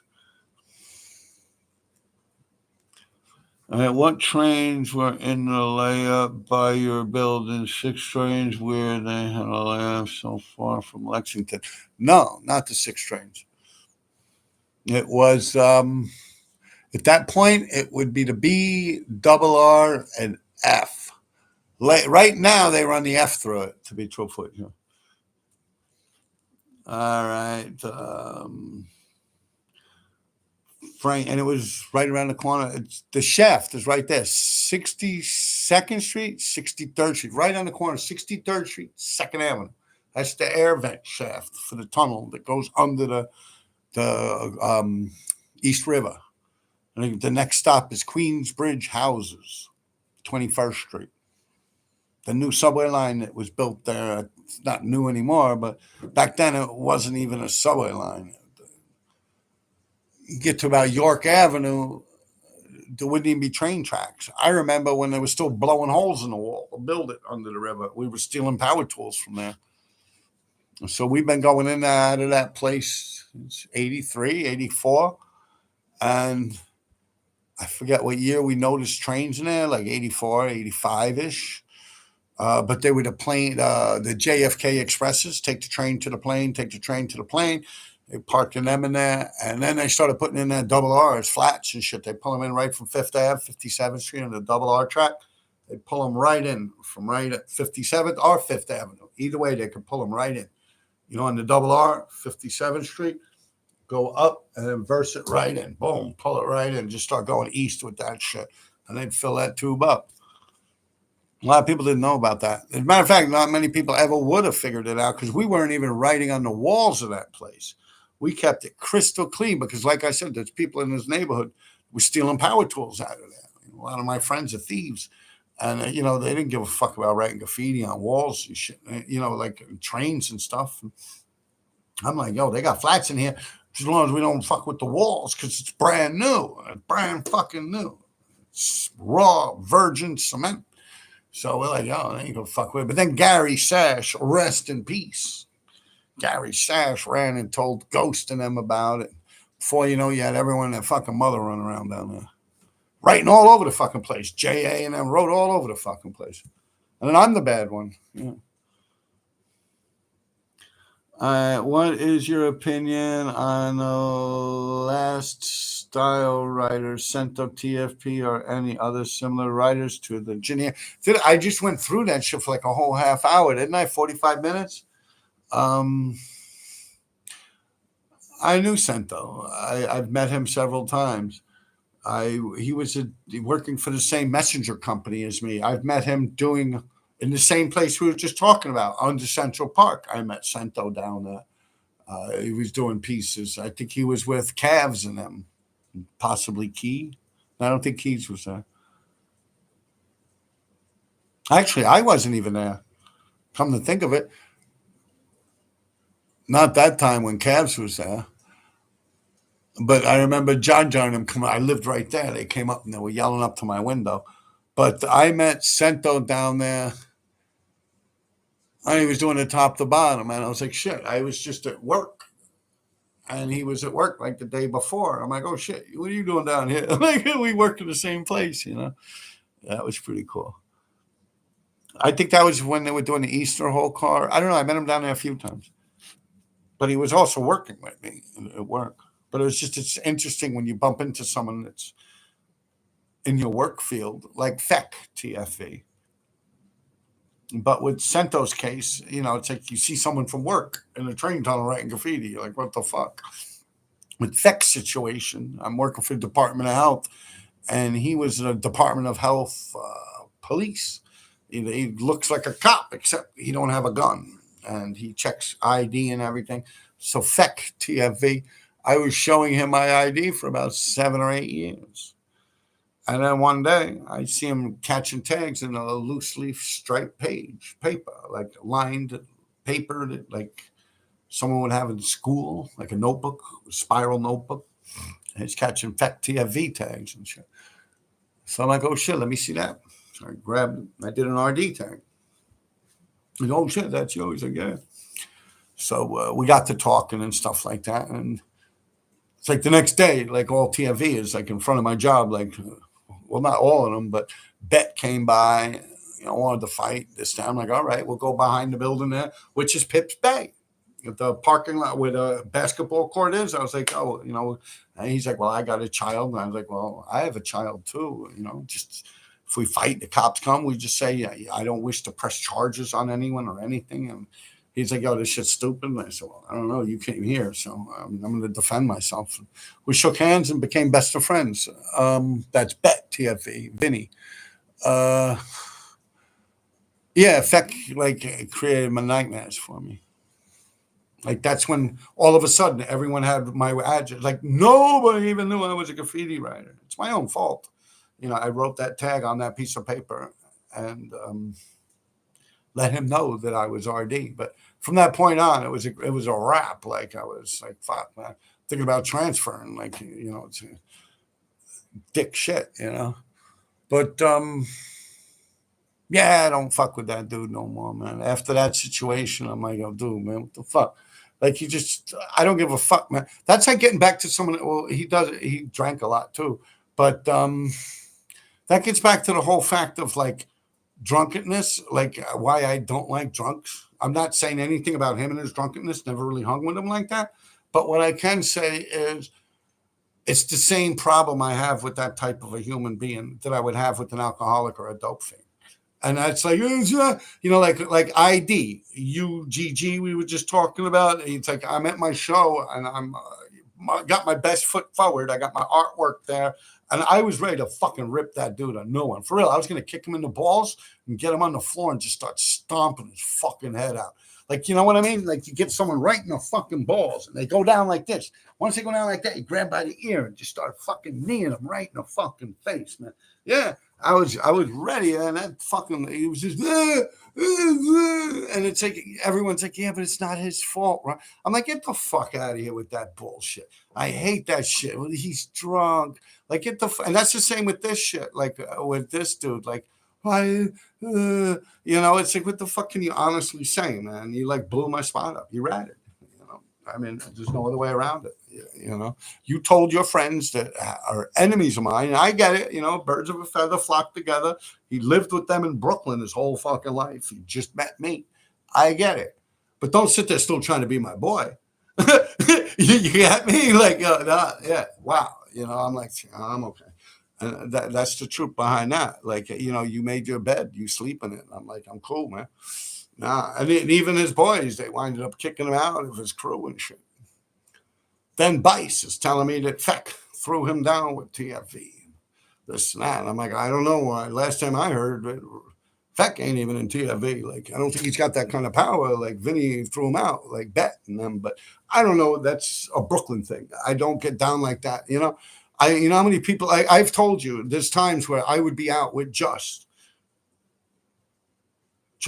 yeah, because I had beef with Scuff also with the RE era. But during my run with Just, I would be out there crossing Scuff out all night, like crossing out his fill-ins and shit like that, his text. Then I'd come home and Kez 5 would be sleeping on my fucking floor, on my living room floor. Yeah, he'd be out writing all night with D3, who was my roommate in Staten Island. Get High Five and them, they were all going ape shit, and Kez 5 and them. I'd come home and not once would I ever even think about mentioning that shit to Kez 5. Like, yo, what's up with your boy Scuff? Like, that's just a punk move. Like, if he were to bring that to my attention, that's just like, like, yeah, I don't know. Like, I don't know. That's like the Bakerman thing. Like, I'm like, yo, I met Baker 10 years ago for 45 fucking minutes. And here it is, 10 years later, I decide to drop video footage that he filmed of me. And so, oh, yo, that's why you could catch a bad one. I'm like, fuck you, ain't gonna catch shit. You know how long I've been out there? I'm the one that invented that catch a bad one shit, man. Like, yo, for real. I smell that shit coming a mile a fucking away, man. Catch a bad with my dick. But, yo, I'm just being real. I don't know. That's disloyal any way you cut it, man. I mean, especially where you work. And like I said, I get it. I fucking understand. Those are boys, yo. The Baricua and all that shit. I'm fucking with it. 150 fucking percent. But don't expect me to sit there being your friend after that. So, yo, come on, Rob, you know how it is. No, I don't know how it is. Like, I don't do that shit. That's why I really have not made any fucking graffiti mistakes, man. You'll never hear me come up in a negative fucking way. I never even wrote on people's houses and shit like that. I never did. When they were fucking running around over there, smashing up JA's house and killing all his fucking doorways and all that shit with ink and markers and running around through his lobby and stuff like that, I was never involved with none of that shit. None of that shit. And even when people did it to my building itself, where I was living on 62nd Street, I didn't have and even when JA, I was just saying this last time, when he moved to California, I stopped crossing them out because it's all just competition to me. Once you see, that's what happens. You got people out there, Cope 2 and them, that they make decisions in a hasty moment, possibly, like an agitated state. And then it's like a fucked up move. And then 10, 20 years later, they're called out on that fucked up move. And then you're the bad one for calling them out on it. Oh, come on, man. How long ago was that? You hating. All of a sudden, you're hating. The motherfuckers try to get you locked the fuck up or beat the fuck up. And you're like, yo, what the fuck was all that shit? Well, then you're hating. For real. Yo, craziest shit out there, man. I've seen it all, man. I lived it, man. Have I ever met Dondi? No. Did you ever use the etch? Yes. I used the etch with RE. That's when that stuff came out. RE, I got a couple of bottles of it from that FE guy, who was TFV also, like Bet FE and them. And I used it on bus windows, West Farmer Square Market, 180th Street, Little Lebanon, around that area, like around the Bronx Zoo-ish area. And also around like the court system area, 161st, the Grand Concourse, and down like Walton and shit like that. That's where I used it. We would catch a lot of bus stops with it. And, we thought those bus stops, maybe it'll last. Ari lived in between that little mix of streets that I was talking about, and it didn't last. So I never touched it again. Did I ever listen to the Grateful Dead? I hate that shit. I don't like the Grateful Dead. Don't like Jerry Garcia. I like Crosby, Stills, and Nash and Young. But nowadays, Young's kind of, Neil Young, he's kind of like a dick now. He's like, I don't know what, like with his whole, like, motherfucker's from Canada, and he's over here talking about America. Fucking go back to Canada. DJ No says, yeah, it's crazy how close by we live and never cross paths. And mutual friends to like close to like Corsten Dock. Yeah. I remember seeing Fate ESP growing up. Yeah, Frank Dewey. Yeah, you had about Fate, you had Fallon, you had Radar, which was Frank Malin. Parr is the new king of New York. Parr ain't new, man. Parr's been around. Parr's been around a long time, man. I'd say Parr probably popped up.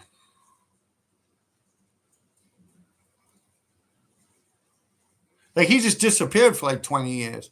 But he was around. I'm trying to think what era in my life that would be. Maybe during the Just era, the late 90s. Maybe in the 90s he was around and he disappeared and popped back up. Possibly the late 80s. He might be the remnants of like something to do maybe around that area, like TA7 and them and Queensish, Bomb Squad or something like that. Tech, I don't know. I'm just shooting off names from the areas where I assume he's from. I recently had a surprise convo with EOS RFC. Yeah. A lot of people don't know that, Tommy, man. They don't know, man. Like someone was actually talking shit to me about RFC and this, and I'm like, what the fuck you talking about? Like I knew them dudes like Rastaneos before RFC even existed. Like them motherfuckers came up under us.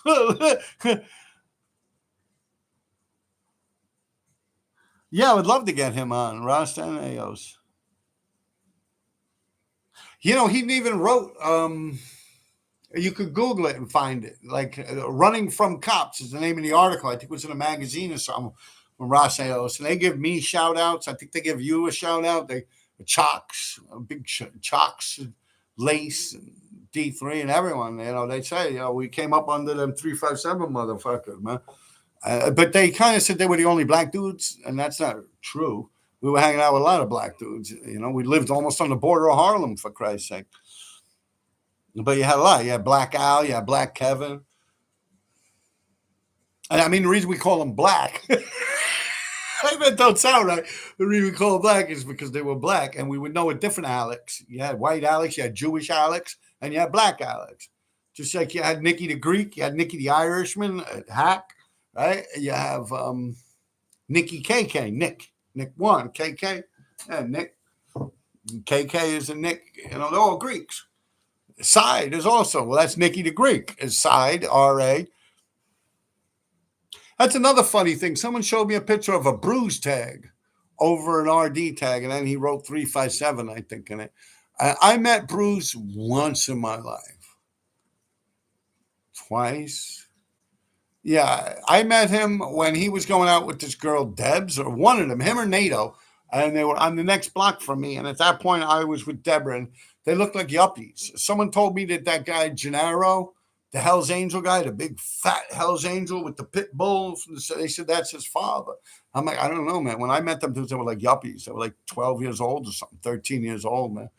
I was probably like 19 or something like that when I first met them. But RA, another thing people don't realize, that came out from Nicky the Greek, Side. Yeah, that's Side's crew with Spawn and them. Yeah. A lot of people don't know that. Like it's funny that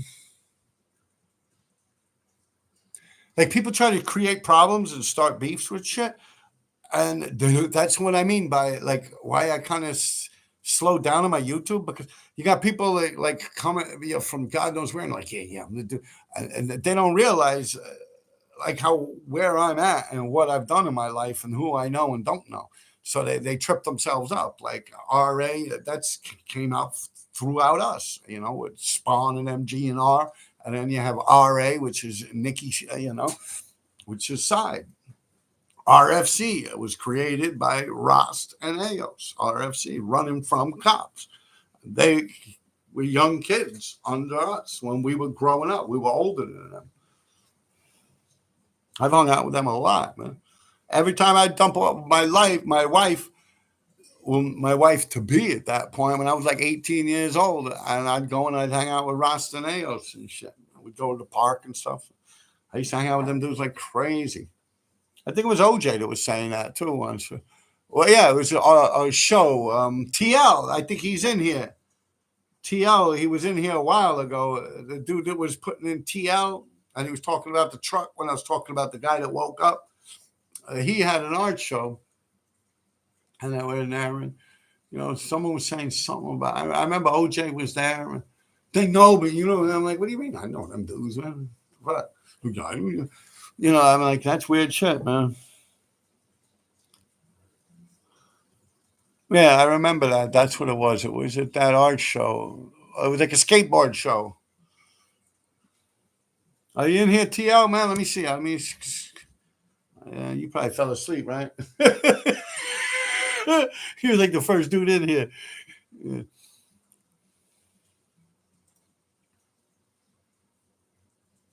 Yeah, Rossinao's that RFC shit, man. Them dudes were no joke for a minute, man. Downtown, they were catching everyone. They caught MQ out there. They stabbed MQ, I believe. I mean, they didn't kill him, obviously. He kept writing, but yeah, them dudes, they caught fucking MQ out there. And you got big old Buster, yeah. A Buster with no, that was this girl Star I knew from Staten Island was hanging. Maximilian, we robbed him, a drug dealer. I don't know. Somehow those guys got mad at us or some shit. I think Maximilian. I think he was paying some of them dudes to be mad at us or some shit like that. I don't know. I don't remember. All right, were you around when Slick got killed in the tunnel? I mean, I wasn't with him, but yeah, of course I was around. I was around before all that shit. I was around before J.A. even wrote, man.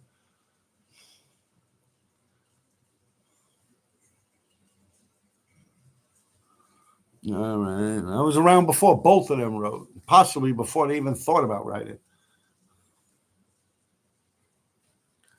Well, a quick question. Do you have any memories bombing in King Kong's cave? No, I've never been there. I never ever been there. And you know how Mikey Axe does the A's, STM? He kept wanting to bring me there, but I'm like, what the fuck I want to do there, man? King Kong cave. He's like, no, but you could get, like when I was getting a lot of tunnels with Mikey Axe.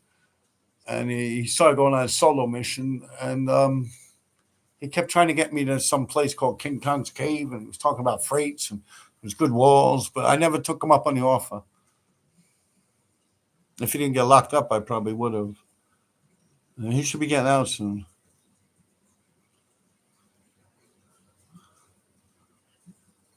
So no, I never been down to King Kong's Cave. But then again, I was jumping around with DB. And I remember him taking me someplace of freights. Maybe that had something to do with King Kong's Cave. I don't know. It was the 80s. Ever meet Chuck Zito? Yeah, I used to bump into him all the time. I used to bump into him in American Trash. I don't know if you might be new to me on here, but I've done episodes where I talk about him a lot. I was just listening to the J.A. War video. Didn't see you was live. Yo, what up? Love from Australia. I don't know nothing about a J.A. War video, but I guess you're on here. Well, let me read again. I was just listening to the J.A. War video. You mean my videos back then? The sound is real bad on that, right? That's what KK told me. When people are like, yo, you're onto something here, man. You gotta get your better sound. And that's when I started getting a better system for speakers and stuff. If that's what you're talking about. Can you send me some slaps with your tag? Yeah, I have shit like that all the time, man. I grew up with on my Patreon, I give shit like that away. But like I'm not gonna like just like mail stuff out or willy-nilly to people. I just mailed out a canvas. I'm like, yo, I hate doing that shit. It's almost not worth the money, you know. And I mean, you're not even discussing money with me.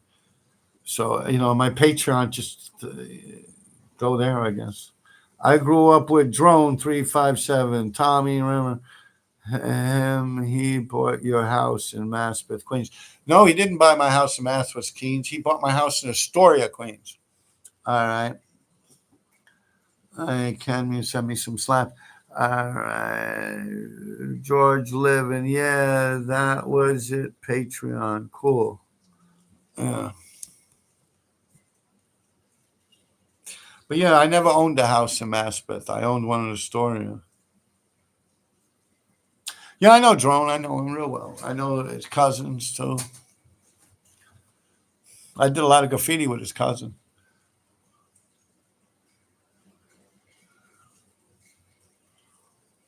Did a lot of freights. Mostly all my freights I did with his cousin, with Drone's cousin. Hey guys, it's kind of late, man. I'm gonna wrap it up here, man. You know, I want my chats to stay on my fucking like when I post this on my regular live, the chats always go away. I want to keep them on there. I don't know why that happens. Let me see what this button does. Community moderation, participants, modern activity, reactions, post, pop up chat, send feedback. I don't know how the hell I keep these quiet. Maybe if I make a comment. Hello. Hello. Boom.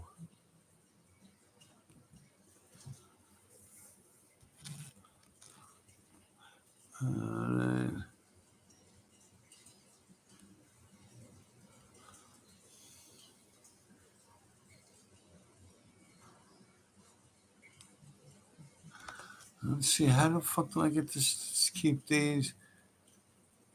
Yeah, but I want to see how I could keep. You know, like when I post this on my my live, this whole chat disappears. Maybe edit.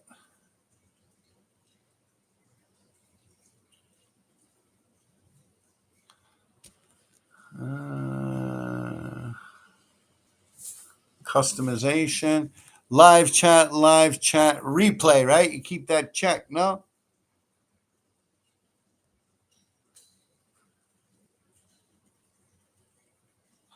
Who can send messages? Anyone. Live reactions, live chat. All right.